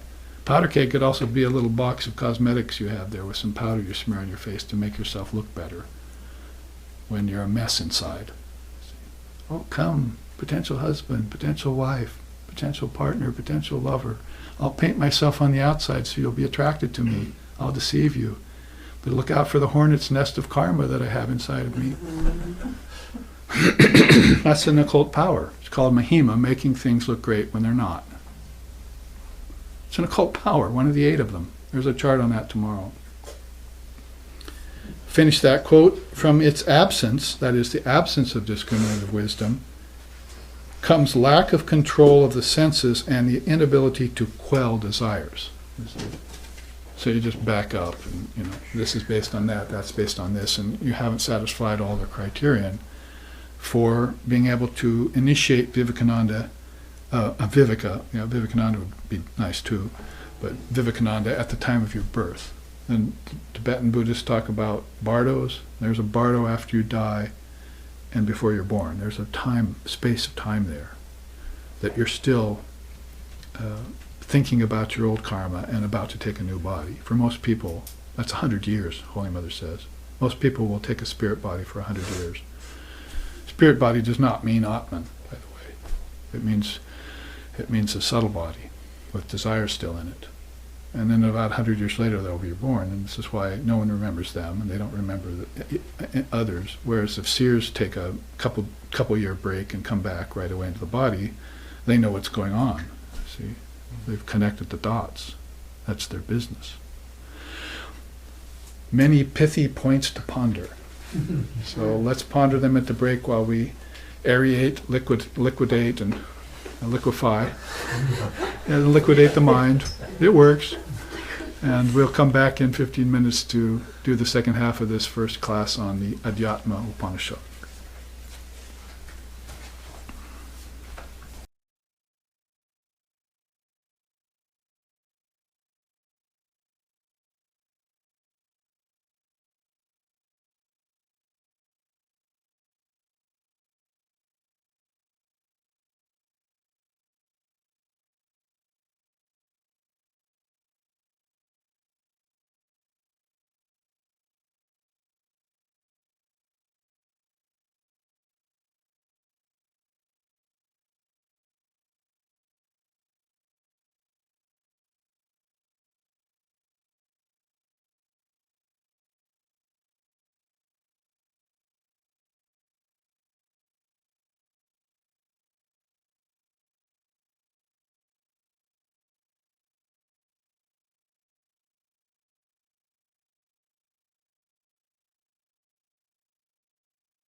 Welcome back. This is what I call my Indian travel agent, and I say thank you. He goes, welcome. He's a Hindu man. Welcome. So there's these seed, bijam kinds of words that are very endearing, and that's what we've been speaking about quite a bit in these slokas on Tat, Tvam, Asi, the great Mahavakyas, and how to pull them apart, and teaching us at the same time how to dive into every word and every matrika, every particle. And I think you could probably say that when you see an ecstatic being who's reached that state of ananda or bliss, is that that's what they've done. They've understood the meanings of words and objects and so forth. And you might use the analogy of splitting an atom. They've split the atom of intelligence, and that's not releasing power for destruction. That's releasing implosions of bliss. Pure understanding, pure knowledge, pure bliss. It's all Satchidananda. So it's both a tantric and a Vedic way of saying it, because they both have a very close relationship with the word.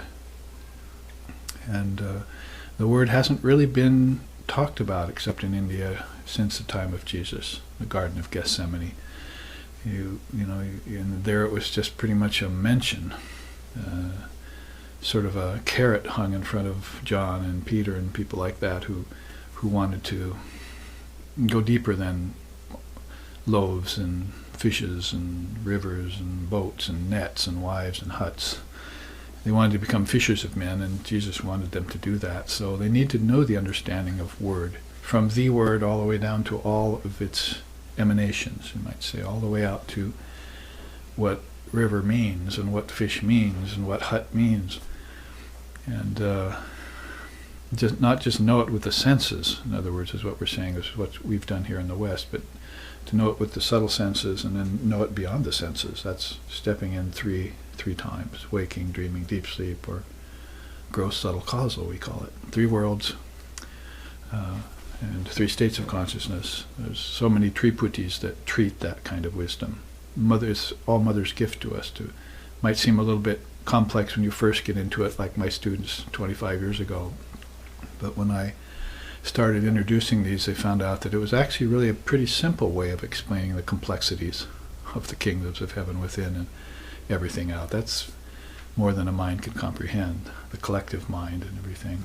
And there's a lot of obstacles in the way. So these are clarifying teachings, and 24 cosmic principles is not too much to learn about. Just pretty much 5 senses, 5 elements, and 5 subtle senses, and 5 subtle elements, and a 4-fold mind, and you've got it.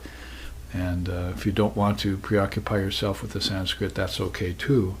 You can just learn the English and then make the connections and follow a method like dissolution of all that. You can't dissolve it if you don't know about it. You don't even know where to begin. So he's speaking of that here. Exclude Maya and ignorance, and then you're one with Brahman. If those are present, there's no way you could ever be one with Brahman. I mean, essentially, you're always one with Brahman, but you have to realize you're one. Once I said, very young, to a Swami, I was very young, and I said, so then I am that Atman, right? And he said, no, you're not Atman until you realize you're Atman. So he was raising the bar and laying down a requirement, that lip service is not enough, basically. It's a good start. And affirmation is also a good start, but from affirmation, you have to get to confirmation and realize this highest truth inside of yourself, and then you don't experience separation anymore at any lifetime. And that's where we left off. If you do take a lifetime, what do they want you to do? Come into it with viveka. It's one Sanskrit word you could learn and keep with you. The sword of discrimination, sometimes they call it. Let's just read that before we go on. The primary disease of the mind is the desire for rebirth. That's a whole separate teaching that we've unwrapped before, and we can probably unwrap again. But that's something to consider. It's a disease of the mind to want to be reborn, is what Vishisht is saying. And he comes straight from Lord Brahma as a mind-born son, and this is his opinion. He's standing at the hub of all the worlds and looking out on them.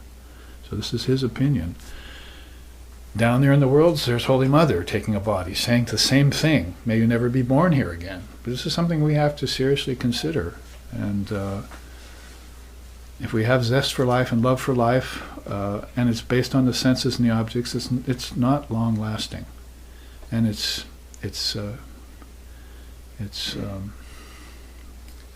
tainted by imperfections and limitations.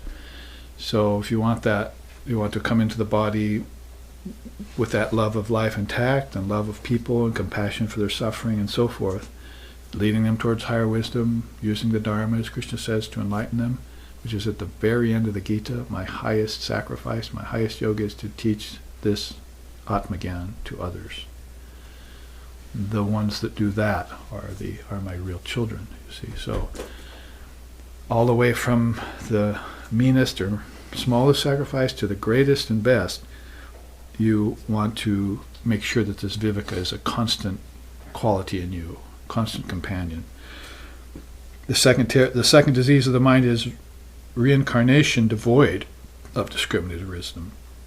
From its absence comes lack of control of the senses and the inability to quell desires. Desires will keep mounting, like fanning a flame. Or you go to put out the fire of your desires and you think you have a canister of water, but it's actually gasoline. Whoosh, it'll flare up. Oops. Singe the hairs on your face. So, discriminative wisdom at birth and also in bhakti. Now let's look at them in action and inaction. I borrowed two quotes, one from Shankara. Sure knowledge of Brahman is gained by meditation upon correct teachings given by the illumined guru, and never through sacred ablutions, almsgiving, or hundreds of breathing exercises. Because the queer exercises of the Hatha yogis, as Vivekananda quotes about it, have invaded India and Bengal, particularly when he was there. Teachings like that have been given. Hundreds and thousands of asanas and millions of breathing exercises will not get you enlightenment. And rubbing, as one chart we're going to look at soon says, if rubbing dust on your body, like some of the sadhus do, could give you enlightenment, then village dogs could have it. They're always rolling in dust. So let's look at that in terms of viveka in meditation. And I would give a further teaching on that, just using that as an example, that when you're sitting in meditation, it's not just blank or goodbye worlds or hello brooding, whatever phase you're in, tamas, rajas, and sattva. It's watching yourself and how the mind shifts, how consciousness shifts day to day. That's why you do it every day. If you miss a day, then you might miss that key shift that happened that puts you in a foul or good mood, and you won't have the key and connecting it back to the day 2 days before, when you should have been practicing the art of mindfulness. Mindfulness isn't just, be careful how you sip your tea in front of a roshi, or something. It's, how you conduct yourself when you approach God. When you're meditating, you're approaching God. God is formless. So if God, as it were, Shakti, the gods, the deities, see you practicing this dissolution, you're coming closer to them, just by nature of renunciation and detachment.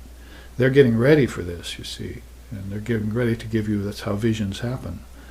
And darshan happens inside with higher souls, whether it be your guru or some deity in a very deep loka, in the kingdom of heaven within, in a chamber of the Father's mansion. You're walking into there. So that means then that you're striving for formlessness, and you're going to pass through the king of all forms.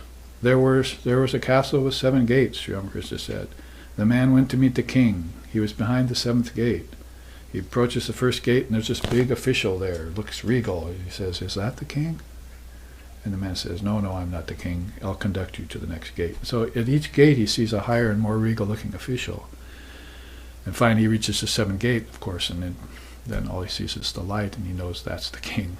He's finally met the ultimate reality and become one with it. He walks through the 7th gate. 7 chakras, basically, is, of course, what's being inferred. Sri Ramakrishna's one of his great stories. So Viveka in meditation, then I'm saying again, coming back again to what I wanted to initially say, is that watch that in meditation and discriminate what's happening to you in meditation and how your consciousness shifts day to day. I was saying last night at satsang, I was all of a sudden prompted to say, well, people keep diaries about stupid stuff that happens to them every day. That means nothing in the end. Probably its only efficacy is to go back and laugh at it 10 years later when you dig it up in the closet. Oh, look what I was thinking, Or look at that old boyfriend that said he loved me. He's not here anymore. You see, I wrote pages about him. So whatever the case may be, how about writing a diary of your meditations each day? Well, today I was balanced, it was sattvic, my breathing even stopped naturally, and so forth and so on. And then look at that and look back on a week of that and say, well, this day really I was imbalanced and unproductive. I wasn't good at work. And just watch that and do the Viveka of Jnana, Viveka Dhyan. If there's Viveka Gyan, which is what the Vedantists are really most preoccupied with, sort of discrimination in the mind with knowledge and ignorance. That's basically what Viveka means to them, mainly. But now do it in Viveka Dhyan style. Watch your meditations and keep track of those and come to know your mind the way an Eskimo knows snow conditions. See, if the Eskimo doesn't watch snow conditions, then he may die next week. Or he may miss out a chance to get food. Or he may overlook the fact that a great freeze is coming and he doesn't have enough wood. Whatever the case may be, you have to, if you're a spiritual seeker, watch your mind that closely to be prepared for things like karmas coming out of nowhere, ancestors looking in on you, the gods having a certain desire for you, samskars of your own mind beginning to fructify.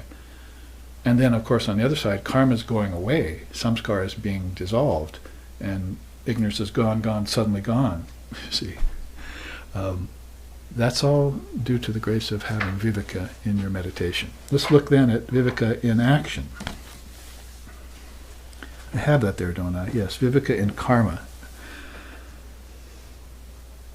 Sri Krishna says, that one attains to perfection who, restraining the mind and the senses via discrimination, directs all his organs along the path of dharmic works. And that would relate directly to here. Study the scriptures as the means to get knowledge. Vivekananda has said that action has no efficacy whatsoever in this world. Its only purpose is for you to get knowledge. And then flex your muscles in the gymnasium of the world and get out. I mean, he puts it that bluntly and that matter-of-factly. Hundreds and thousands of asanas, millions of breathing exercises, and trillions of actions will not gain you enlightenment. And you might as well just stand up and accept that and say, well, then what will? And bring this Mahashakti, this Adhyatma Shakti into the whole process and make your works fruitful, see, for you and others, and make your breathing exercises and your asana practice mature. You get into one posture and sit there for 49 days. Who did that? Lord Buddha. Or 40 days and 40 nights in the wilderness. Who did that? And Muhammad did the same. So that all prepared for the sermon on Vulture Peak and Sermon on the Mount. Buddha and Jesus, again, both did those mountain sermons. What is this about mountains? See? And where can I find one? So that's preparation. The final quote, and we'll go on. And this is all around Sloka 32, isn't it? I hope we get further than that today. But it was good to take summer forward and remember us, because we're not doing a lot of scriptural practice in our daily lives as Westerners. I'm trying to get you to do more and make those connections. But a lot of it is karma yoga and some bhakti. And so that will help to know about this. But it really all comes down to spending some time in your own mind, because all that knowledge lies buried in you. It's not in papers, and it's not just in the guru, and it's not just in the Shakti. It's in you. It's your own true nature. It knows about this, and that's why you either vibrate with it or not. See, if it's on the surface in any lifetime because you brought it forward with discrimination from your last, you'll go to a teacher right away. And I like hearing that, you see. That reminds me, you see. I'll think about that now. I won't brood on the world. I'll contemplate Dharma. You old lamps, new lamps for old. Just change it out, see, right away. And there's a teaching on that coming up next. So that's a very important teaching. Now, in the Jivan Mukti Viveka, which is this beautiful non-dual text that Swami gave it to me a couple years ago, and he said, don't share this with your students. This is for you. Oh, so sorry. I am sharing it with my students, but I'm just sharing certain parts of it. Lord Vashishta appears in that work as one of the teachers, Jivan Mukti Viveka. But it pretty much means the discrimination of the highest knower of Brahman. The sterling virtues of discriminative restraint relies upon higher knowledge, and that noble wisdom depends on this self-same virtue. So he's saying both knowledge and the higher wisdom depend on discriminative restraint. That is, pulling yourself back from things unreal and directing yourself then towards the real. And it depends on that self-same virtue, even as the lake and the lotus thrive upon one another. It's another nice lotus, because you know how India loves its lotuses and its chariots and so forth. These are objects and words that are associated specifically with India and its history. So lotuses, chakras and the unfolding of wisdom inside of you and so forth. So just like the lake and the lotus thrive on one another, this knowledge and wisdom thrive on discriminative restraint. And such rare and incomparable practice, through these are the fetters of the heart severed, just like the threads running through a lotus when its stalk is cut. So cut that knowledge and wisdom right away for higher truth. It's very peculiar to India again. Krishna says in the Gita, you have to know that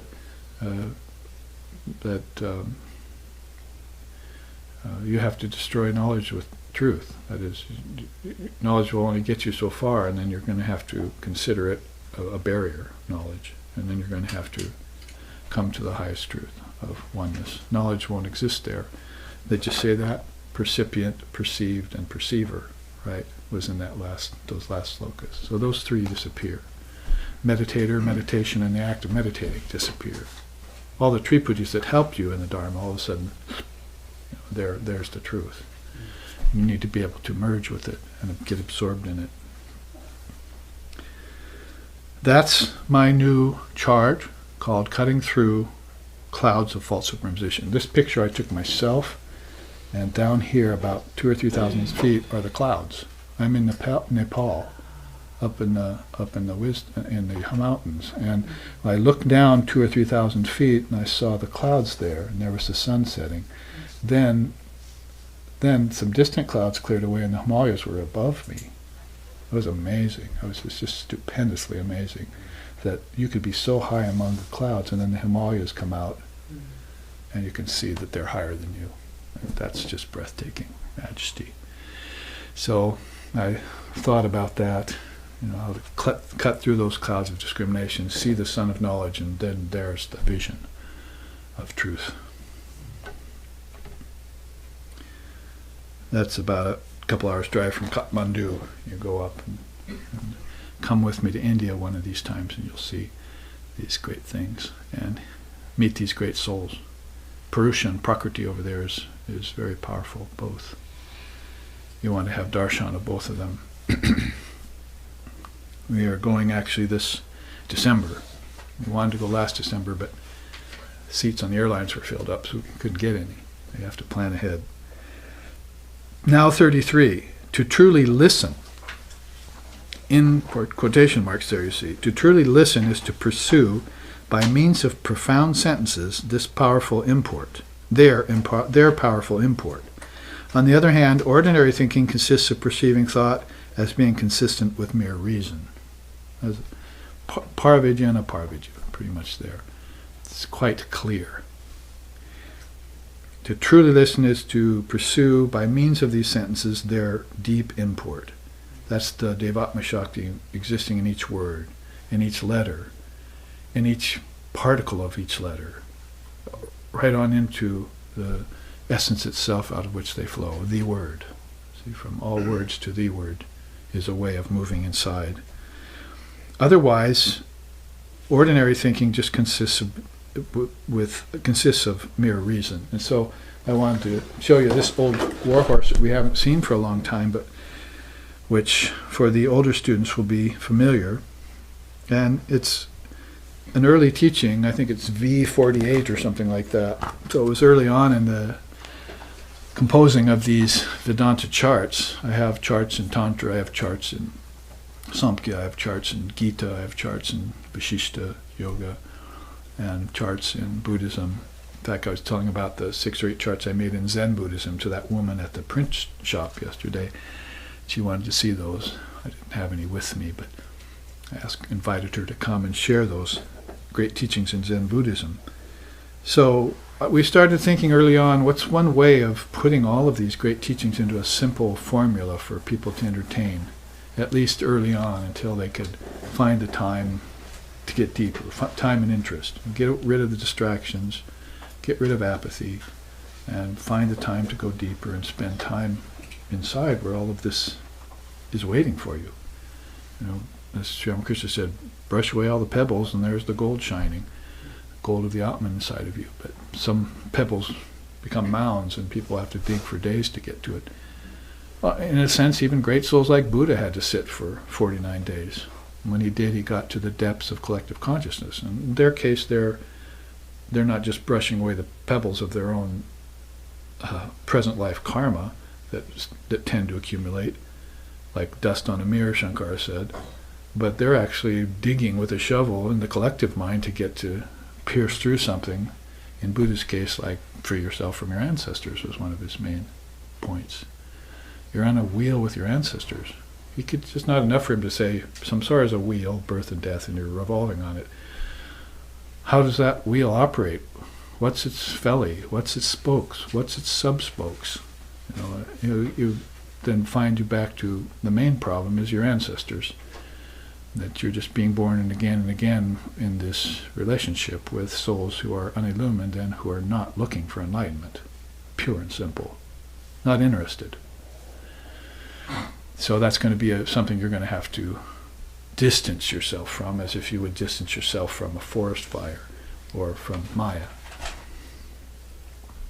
And if you find a problem with that, you can say, well, distance myself long enough so I can get free, so I can go back and help them. It would be the Bodhisattva, Jivan Mukta kind of look. That would be, make sure you come back your next lifetime with discriminative wisdom, right? So that you can help them. You have to make sure you're very set in your realization of the Atman and all the Dharma and what that means.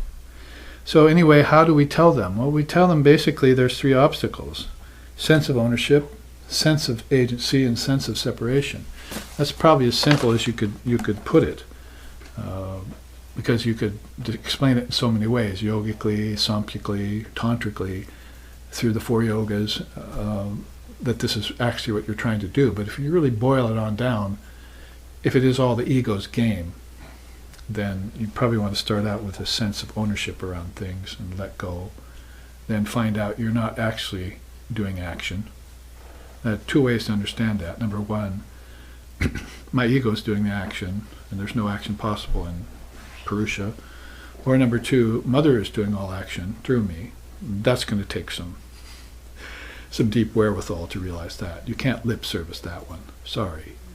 People like to do that, and I've heard them do it, but you can't just say, oh, Mother's working through me, and then, go around stumbling everywhere through life. Then you're making Mother a fool along with yourself, and she is not a fool. You're a first-class fool if you think so. I teach you to use that phrase. So, ahamta mamata, sense of ownership, kartritya, sense of agency, and vibhaga, sense of separation from reality. These are things, barriers, gross to subtle to causal, that you can look at and begin to penetrate through with this sort of discrimination that you hold now, or that you're sharpening. See, you may have the sword already, it's a little dull still. That's a stage, but now you're going to sharpen it up. Remember how we started out this class? Dhanur Grahitva Upanishadam Mahastram. Get a bow called the Upanishads, fit the arrow of mind to it, made sharpened by what? Thoughts on reality alone. You know, take it off the dullness of the world. When you put that sword in the world, it gets dull. Doesn't it? People aren't discriminating. So now, sharpen it with thoughts on reality alone in meditation every day and study. Then take it out and walk through the world. Cut through sense of agency, cut through sense of ownership. As easy as a hot knife through butter. Yes. Butter is also very sacred in India. Krishna loved it as a child. How about this first quote? Overcoming the mind's tendency to brood by utilizing its inherent powers of thoughtful insight augurs a sure sign of spiritual evolution.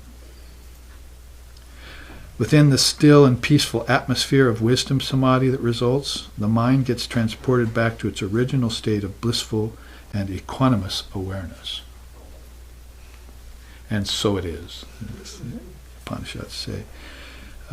So basically, with those three obstacles, this brings to focus, or into focus, the three states of the mind's evolution. If you really want to say it, there is no transformation going on. Nothing ever transforms, because that would be parinama, and India believes only in aparinama, non-transformation. Like my teacher said, the scientists are saying that matter is indestructible. Matter is not indestructible, nor is it destructible. It's unoriginated. See? The beauty of the Vedanta, the potency of the realized soul, it's unoriginated. It was never created and destroyed. You're falling into a misconception around that and living in lifetimes.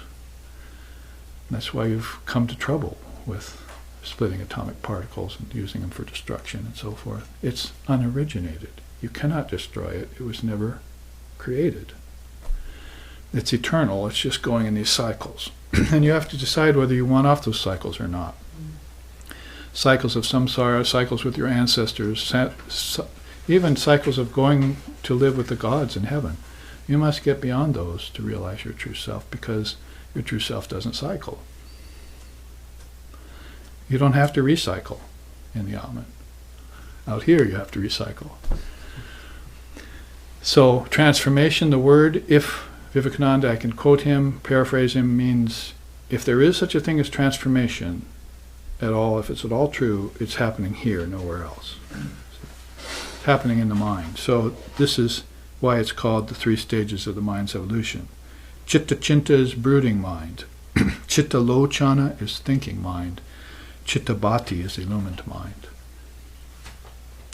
So if you're brooding all the time, you see, then you'd be composing songs like Nama Japane Kyu Chor Diya Rama Nam Japane Kyu Chor Diya Rama Nama Japane Kyu Chor Diya. Tell me, O mind, why have you given up uttering the holy name of Ram when you should be renouncing your anger, deceit, and the mind's tendency to brood? You have given up your integrity and sacrificed your love of truth instead. Krodana Chora, Jyotana Chora, Krodana Chora, Jyotana Chora, Sattavachane Kyum Chordiya Rama. Japane Kyu Chor Diya Rama Nam Japane Kyu Chor Diya Rama Nama Japane Kyu Chor Diya.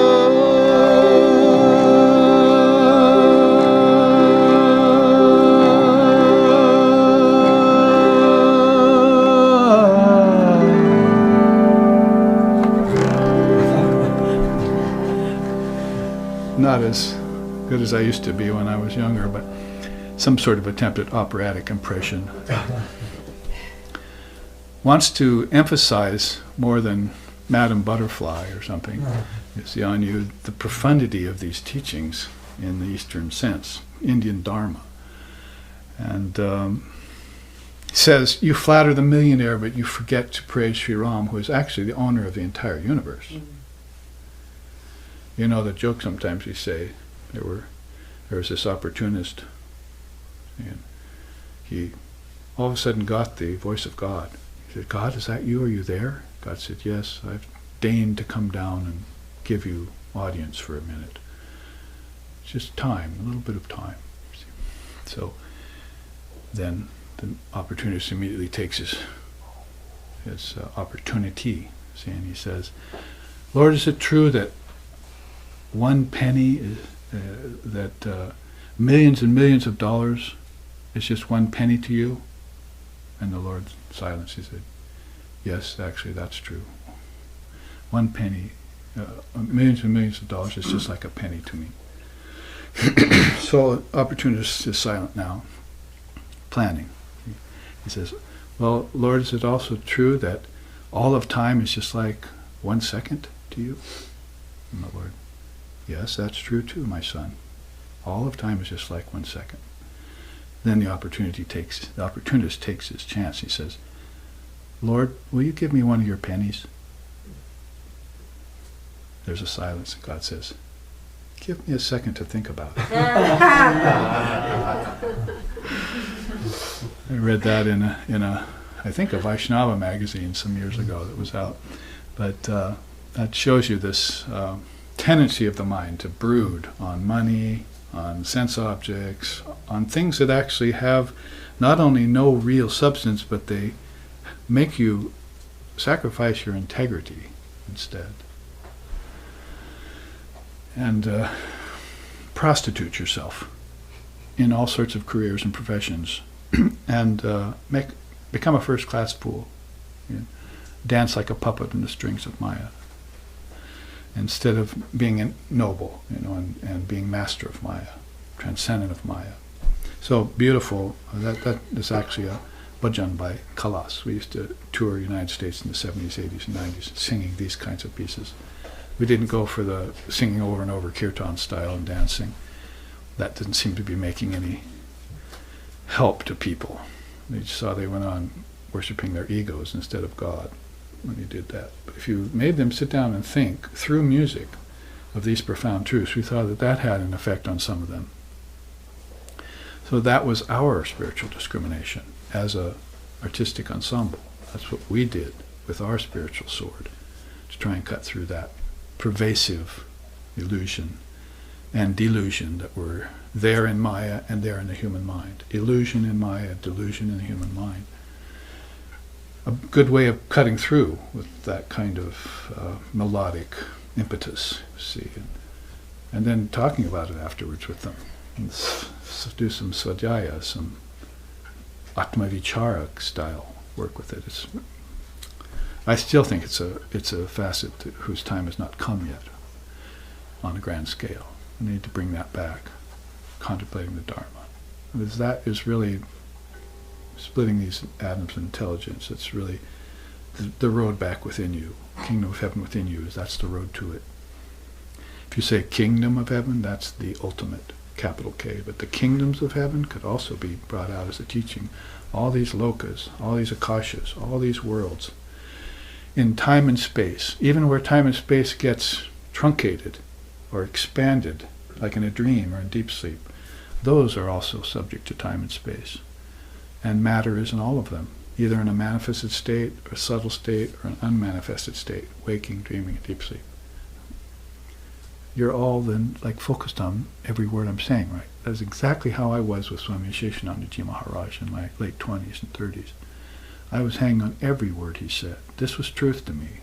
This was the way out of my ancestors and all the problems that I was having with my own karma, whatever there was left of it, and the karma of the collective consciousness, and this pervasive Maya in the society that I saw everywhere and that I was not down with. Mm-hmm. That depressed me and made me brood when I was a teenager. And wasn't my fault at all. Didn't need to entertain that. It was all unreal. But Like Ram when he was a teenager, it seemed real. Like Buddha when he was a teenager, it seemed real. Buddha saw the 4 signs when he went outside King Sakya, his father's palace, King Sakya, the first day. And those sobered him up quick. So, and those were things like, seeing an old man, seeing a diseased man, seeing a corpse burning on the fire, and so forth. Well, his life is transient, and it's not all what it seems to be inside the palace. It's been painted with mahima, glory, and making it look other than what it really is, trying to bend time to your own will, as if you can do that very long. So it can be said in philosophy, it can be said in these songs. That has to do with brooding mind. Thinking mind, chitta lochana, is again what we're inferring as one of the, let's call it the penultimate solution for this predicament of brooding mind. Start thinking. I've often said humorously, grow up in the Western world and your parents, if you're a young boy, say, why aren't you thinking? Get thinking. They try and get you thinking. See? So then you start thinking, you grow up thinking, then you meet a Zen master or a Hindu Swami later on. He says, quit thinking so much. See? So make up your mind, would you? But you have to understand no thinking, no thought, no mind is what the seer is telling you. If you've been raised in Western materialism and physics and all the way up to quantum physics, and you've been thinking about destruction, you've been thinking about explosions, you've been thinking there's some secret in matter when the secret really lies in spirit, not mammon, then you have to change that along the way. Really what you've done is you've gotten rid of tamas by rajas, and now you have to get rid of rajas by sattva, right? Tamas was your foolishness when you were a child. And rajas was your thinking, getting your thinking process moving without the dharma being taught to you. See? And then sattva was, oh, I see, I need to balance this out. In fact, I think I'll balance it out all the time. When you start to balance it out with the 4 yogas, that's when it's pure sattva. Shankara gives you, a 4th guna, as it were, calls it pure sattva in the Vivekachidamani. And that's a beautiful place to rest your head, see? At least temporarily, until you can get non-dual experience. That's a springboard right there. Sattva, not a very good springboard to Brahman, but pure sattva is. That's how they spend their time with their thoughts, thinking in a higher sense. And actually you can call that chitta bhati. Bhati means light. There was actually maybe even a more ancient name for Satchidananda, Astabhati Priya, they used to call God in the old days. Astibhata Priya. So you see, Bhati is light, you see, and Priya means beautiful, more beautiful than anything they've ever seen out here is this Brahman, this light of Brahman, soothing. Not brilliant like the sun where you can't look at it, but you just want to look into it, merge. Actually has a blackness to it that's wonderful. See, darkness to it that's wonderful. So, giving these a bit random, running around, but let's move on to another sloka. But because basically, you know what we're saying here. Only through to truly listen is to pursue by means of profound sentences their powerful import. On the other hand, ordinary thinking consists of perceiving thought as being consistent with mere reason. You would brood on it a lot, or you would just think and not go beyond the intellectual frame of reference, quote unquote, that Swami Yesheshananda was always talking about, my guru. Western man does not go beyond the intellectual frame of reference, you would say. You'll never get enlightenment there. And your intellectual frame of reference is leading to the Bhoga Marga, the path of enjoyment. You need to follow the Jnana Marga. You do not want television, you want God vision. He would go on like this. With 40 or 50 Westerners in the room, trying to impress upon them so that they, could make them fishers of men, and change their thinking process to chitta lochana, and beyond, chitta bhati. Let's read the quotes under sense of ownership. I am the doer. My actions are important. I do good to others. unquote, these are the signs of the unripe ego. As far as agency, pride in one's wealth, in one's learning, and in one's possessions leave a stain on the mind, karmic stain, a samskara, if you will. So you have to try and reduce that sense of ownership and sense of agency. And let Mother be the doer. Shall I sing it? Shakale tomari icha, icha mai tara tumi, tomar karma tumi karma. Shakale tomari icha. Oh Mother, your will is the highest will. Icha. You do all the work of all people, but they call that work their own. That's what that line says. You trap the powerful elephant in the mire, but cause the lame man to scale the highest mountain. That's this Maya conundrum, you see. On some you bestow the highest bliss, others you hurl into the worlds of suffering. Who can fathom your dictates and the reasons behind it? And then goes on to say, thou, I'm the chariot, you're the charioteer. I'm the house, you're the indweller. I do as you do as you will do with me. I think as you think through me. So it's the perfect song for, and one of Sri Ramakrishna's favorite of all the Bengali songs that he was fond of, and that he used for teaching his devotees and people at large. The last is about sense of separation. That is, don't let anyone ever tell you you're separate from God, says the non-dualist. You're always one with God. It just appears otherwise. Depends on how much you let the curtain of Maya fall or thicken, how much you allow the curtain of nescience to thicken. If you do lots of acts and think they're yours, that's actually just thickening the curtain of nescience. If you glom onto possessions, that's thickening the curtain of nescience. You're going against the truth of the Dharma. You're an adharmi, not a dharmi.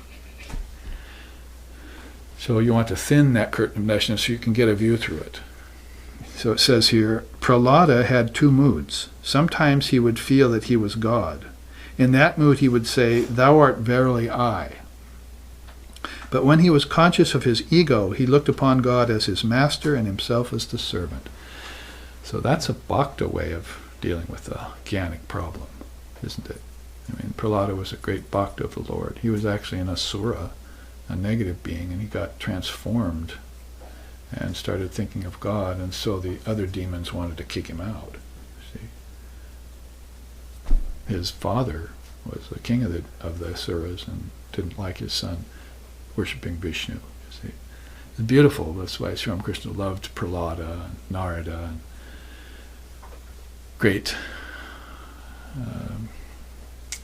Devarsha rishis and so forth, Maharishis. He speaks about them in the Gospel quite a bit. But their stories are very interesting. In Prahlada's case, he came to be very much a knower of Brahman, and he had those two bhavas, those two moods going back and forth. And they're very practical. Sometimes you feel like a nut, sometimes you don't, as I say. Sometimes you feel like form, other times you don't. You see, so that's what he had in spades. And there's, of course, Lord Ganesha or Ganapati, Om Jaya Ganapati, Ganesha Jaya, Om Kara, Prabhu, Sharanam, Sharanam. They'll sing that probably tonight at the puja together. He's Vigya Vinashana. He's the destroyer of obstacles. So they take him before you meditate, before you build a temple, before you say a mantra, before you offer him the first flower and so forth to the gods. So he's very important to them. And his story is also very interesting, how he got an elephant's head, how he has only one tusk and so forth. There are many, many beautiful things about Ganesha to study, and he has millions of followers in the world, so you can't discount him just because he has an elephant's head. Pack your trunk and go see him.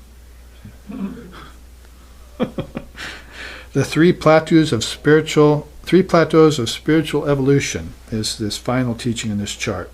Shuddhi, Viveka Gyan, and Yoga Sadhana.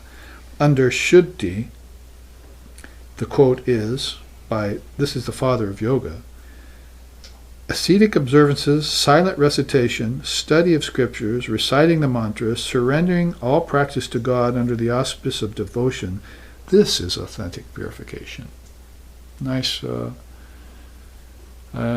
method there, formula, if you were, by a soul who didn't insist that you have devotion to God, to do his yoga.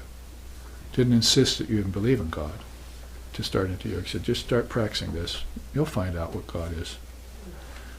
Beings are calling it form and formlessness and all sorts of other things anyway, so you make up your mind what it is, but do this practice and purify yourself first, and you'll have the best assessment of Brahman or Ishvara, because he did mention Ishvara twice in his Yoga Sutras, a very special soul above all the rest. So both God with form and the formless Brahman are included in yoga, but yoga is considered to be one of the darshanas that is non-theistic. You don't have to bring God into it, in a sense. Just do this yoga. He says here about Viveka Gyan, transcendence: the unwavering illumination of discriminatory wisdom is the way to transcendence. It might as well just go back and take this chart all over again under the auspice of that quote. Cutting through that with the spiritual discrimination. Only we want to take it even outside the confines of Gyan into Dhyan and into karma and into meditation and at birth. Those are things I want you to think about. Under yoga sadhana, this transformation of the mind we were talking about, quote, ignorance, egotism, attachment, aversion, fear of death, afflictions like these are to be made progressively more and more subtle, reduced, and finally eliminated via meditation. So if you were pursuing that way, you would be dissolving the mind stream in the yogic fashion. Let's move on. This was going to be rather one of those mere mention charts, and recurring or remembering it to you into your mind, so you know that there are these three obstacles, these three plateaus, and these three stages. Sloka 34. Meditation is indeed the exclusive attention of the mind that is fixed on the import rendered indubitable through listening and thinking. So meditation and knowledge, again, sort of the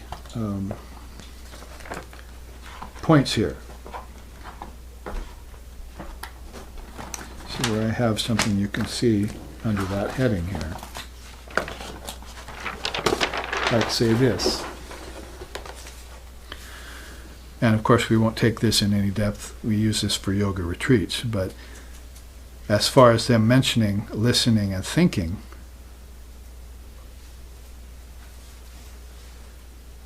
there has to be a sort of involution, and there also has to be a noting down of all the different levels and of that you'll encounter in this meditation. So again, meditation is indeed the exclusive attention of the mind that is fixed on the import rendered indubitable through listening and thinking. It's like saying Shruti, Yukti, and Anubhava, isn't it? You got to hear, think about it deeply, then you can meditate on it. If you meditated on it, missing those other two facets, then what does the meditation result in? Maybe brooding. Because he's just said in the last chart, Father of Yoga, that attachment, aversion, avidya, ignorance, clinging to life, egotism, are those things that need to be reduced. And if they're not reduced and you're meditating, then they tend to color that meditation with their own poisons, their own imperfections. So it's like we used to say, don't intensify the mind, the practice, until you've clarified the mind. Clarification first, then intensify. That's been a sort of a common theme that's recurring in over our 25 years of SRV life together in sadhana. And so clarify the mind first, and then intensify. You run the risk of intensifying too early. You could be intensifying these misconceptions and impurities in your mind. And that you see that as a problem with people who get a little bit too too forward, and what do they say? Eyes are bigger than their stomachs, spiritually speaking. Take on too much, and so forth. So, just quickly then, because this is again a chart that would take actually several classes to unwrap, or a whole retreat. You see from objects, concentration on gross objects, and then you jump to concentration on subtle objects. Those are two kinds of samadhi if you do them right. Then you jump to meditation on subtle ego and individual buddhi. That's, that will reduce your ego and make it more ripe, as Sri Ramakrishna just said in that quote in the last chart. Then you jump to meditation on lingamatra, the cosmic mind, the firstborn, the Hiranyagarbha, the Mahat, Lord Brahma, however you want to call that. So I'm giving it to you quickly because there are other bullet points there, but these are the 4 kinds of seated samadhis that are inferred by a sloka such as this.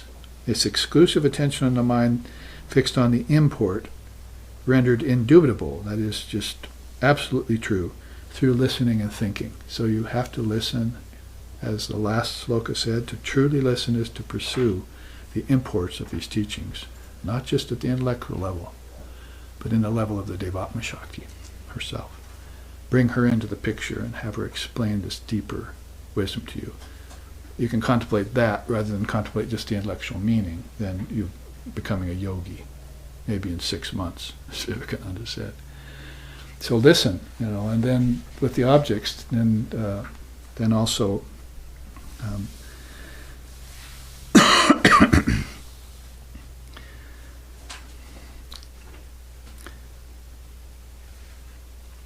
then meditate on the subtle objects, subtle alambana. Alambana is a yogic word that means a station for meditation. So earth, for instance, fire, water, those would be alambanas. You want to meditate on them, and most people are just moving about them, taking them for granted. Oh, I think I'll jump in the river today, but they don't know what water is. I think I'll farm the earth, but I don't know what earth is. I think I'll sail in the wind. I don't know what wind is. It's the experiences of joy and the accompanying experiences of sorrow that will come with them that they're setting themselves up for in nature, but they never know nature. So if you're just calling the goddess a nature spirit, then she's like a cat with her claws out. You see how a cat treats a mouse with its claws out. But with a kitten, it doesn't have its claws out, you see. So if you're bringing in this Adhyatma Shakti into your meditations, if the alambanas aren't just something to be taken for granted by you, but you actually want to respect, revere, and consider nature sacred, as some people do, and then they will find out they need to go beyond nature. Maybe you can't teach them that yet. But then nature will become a revealer of secrets for you, deeper and deeper secrets. Now, that's all I want to say about this chart till you get to, of course, a seated samadhi. But in conjunction with this sloka, you can see how it really relates to you. You have 16 visheshas, final products of nature. You know them: hearing, seeing, touching, tasting, smelling, speaking, acting, moving, procreating, excreting, ether, air, fire, water, and earth, ego, intellect, thoughts, and mind. That's how Lord Copula put it, so that hundreds and thousands of years later, several millennia at least, Patanjali could put it in this form for you to meditate on. At first it was just, take account of these. Then it was, in order to really know them, meditate on them. And there was a couple thousand years of development between those two systems. Samkhya and Patanjali, that's Kapila and Patanjali, and they were these great seers, kind of bookends of this kind of yogic system. Samkhya Yoga and Patanjali's yoga, or Ashtanga Yoga. So that's what Savitarka Samadhi should be about. This is what you should be experiencing if you really want to come to know what your body-mind mechanism consists of. Because you could just say, body-mind mechanism, yeah, I think I understand that. You're talking about body and brain, but we're not talking about brain, we're talking about mind. And that becomes more apparent when you take the mind into meditation, see. Oh, I think it's fourfold. I see my intelligence is there. Oh, my thoughts don't seem to be intelligent all the time. They're also there. Then my ego is definitely present, more sometimes than others. And then I also have this dualistic mind, this tendency for the mind to stay in a dual mode. When, it'd be very nice if, say, for instance, you could put it into a non-dual mode like Tulsidas sometimes sings. Vitani vinati raghunandana se dukhadanva hamara bitauji. Vitani vinati raghunandana se dukhadanva hamara bitauji. Dukhadanva hamara bitauji. Dukhadanva hamara bitauji. Dukhadanva hamara bitauji. Dukhadanva hamara bitauji. Chitani vinati raghunandana se.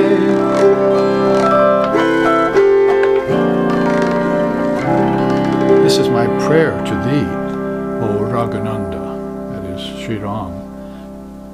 Kindly destroy my mind's tendency to perceive duality, dual mind, and remove all sorrows and sufferings arising from my thoughts.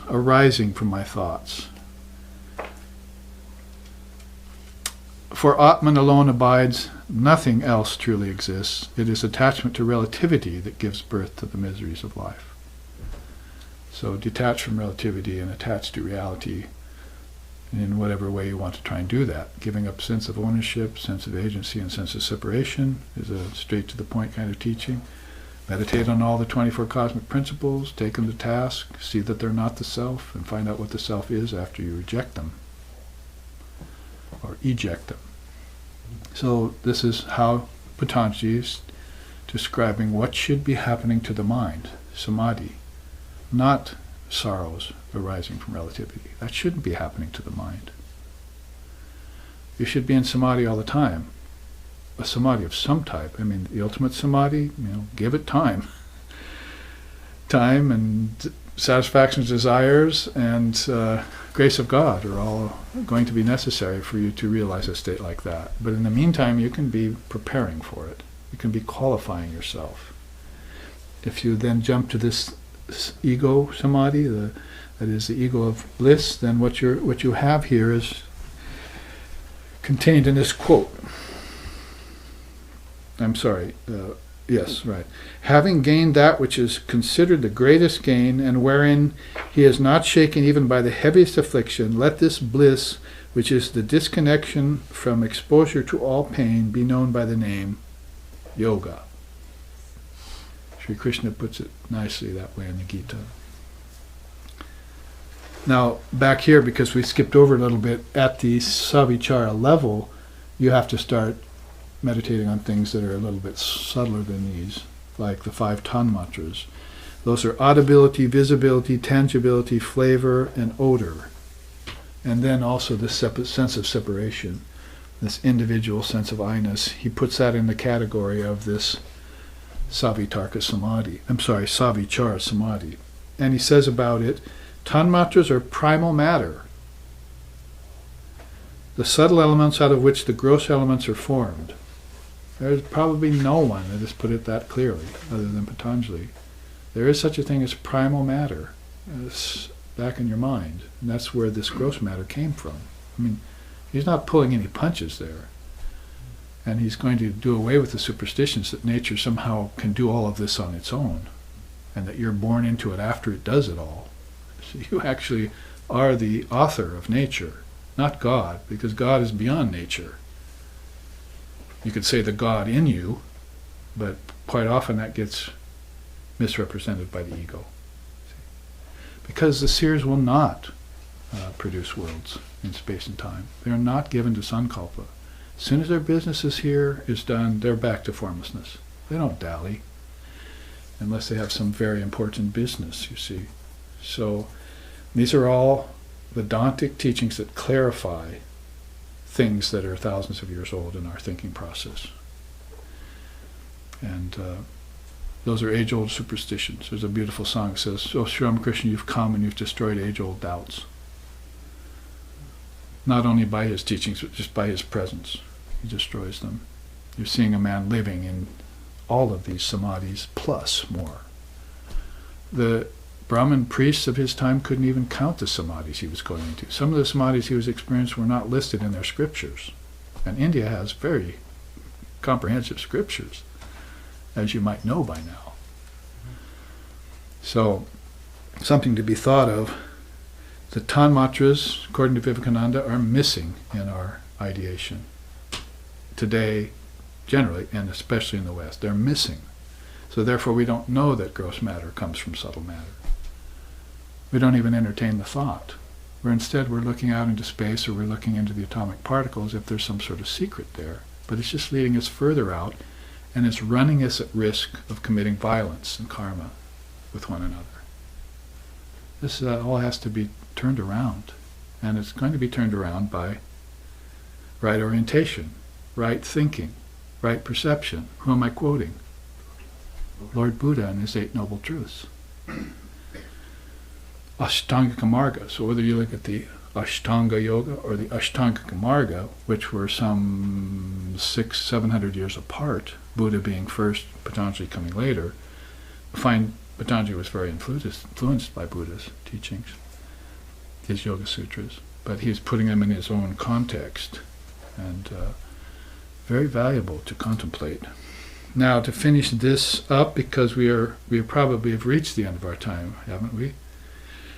For a few minutes left, let's look at what Sasmita Samadhi is about. Basically, to summate it, and this is in conjunction with Sloka 33, which we'll pick up 34 tomorrow. 34 actually, and we'll pick up 35 tomorrow. That listening and thinking leading to meditation. So this is the yogic way I'm bringing forth here. Meditate on the final products of nature. Those are the 16 called Visheshas, products of nature. Then the 5 Tanmatras, the 6 Avisheshas. And then the subtle ego and the individual buddhi, right? And that's what we've covered, right? Now you would, and this is also a way of dissolving the mind stream, I must say. So as you come inside, you're coming to now Linga Matra. Linga is form, Alinga is formlessness. Notice the difference here, Alinga, Linga. So you're coming to the final form in Patanjali's reckoning. It'd sort of be like in our worship, we're coming to Ishvara, and he's saying, go beyond me, get to the Father through me, you know. He's not saying, stop here, I want to control you. I never want you to realize your oneness with Brahman. You just stay as my slave, my servant, my devotee. And some souls say, well, actually I want to stay as your slave, servant, devotee. And so they will. There are people who prefer form. But he's encouraging, this ultimate samadhi, because it's only those who have prema bhakti plus brahmagyan that become teachers that are effective down here. There are many illumined souls have been born here who have not been effective teachers. They just either are examples, or they get rid of their final refined desires, and they reach ultimate reality through taking one final body. There's many inscrutable ways, Holy Mother says, of the way things go on here. But the point there being, then, you probably will come to some sort of ultimate form. He calls that linga, mahat, universal intelligence. You're going to have to meditate on that, and that would be Guru Brahma, stop. Don't go on to Guru Vishnu, Guru Deva Maheshwara. Just Guru Brahma, okay, that's enough. Meditate on Linga Matra, where it all came from, Lord Brahma, or the cosmic egg, they call it, Hiranyagarbha, shining egg. Then you get to Alinga, which is unmanifested nature. That's everything goes back to its seed form. Like, only thing we can equate to that, because there's no mention of a description of it in any of the scriptures that I've looked into, is deep sleep. That's the only way we have to really understand it. And that's very illuminating, to meditate on your deep sleep state. Just sit there and say, what happened to me? You see, what the hey? What happened to me? Where did I go? Who am I? It's very healthy and very, very depth inspiring to think about that for a while. Yes, you're using chitta lochana, you're thinking about it, and that is going to cause a little bit of a problem there, but by thinking about it in a higher way, you will entertain it, and it might suggest itself to you. That's the positive side of that. Especially if you're not given to brooding about it. Oh, I couldn't figure it out. No, forget that. Think of it more as your true nature, and let it suggest itself to you. So I think that's enough. We can't really talk, we can say even less about a linga mantra than we can about a sampragata, which is seedless. Anyway, I will put this up and leave this up overnight here at the ashram if you want to look at it again. And you've been able to see it live streaming audience on that screen while we taught this way. So we did actually make it through 3 charts and 3 slokas, which is pretty good ground for me in my pace. So we'll take up these others tomorrow, starting with sloka 35. I've got 2 more new charts to show you, just like that. This one about cutting through clouds of false superimposition.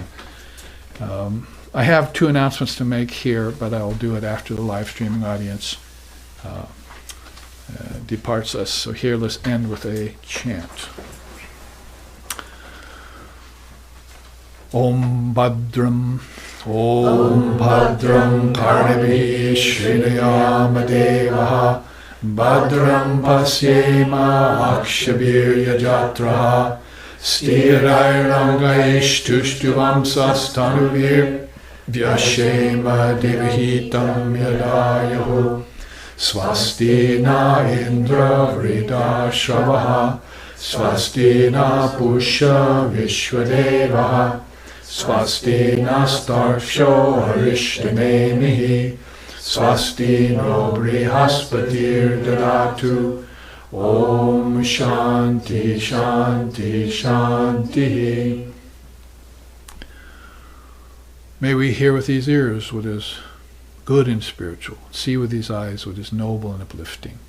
And may we, while worshipping the Lord and Mother of the universe, with healthy minds and bodies, live a life which is beneficial to ourselves and to all other beings. Om, peace, peace, peace.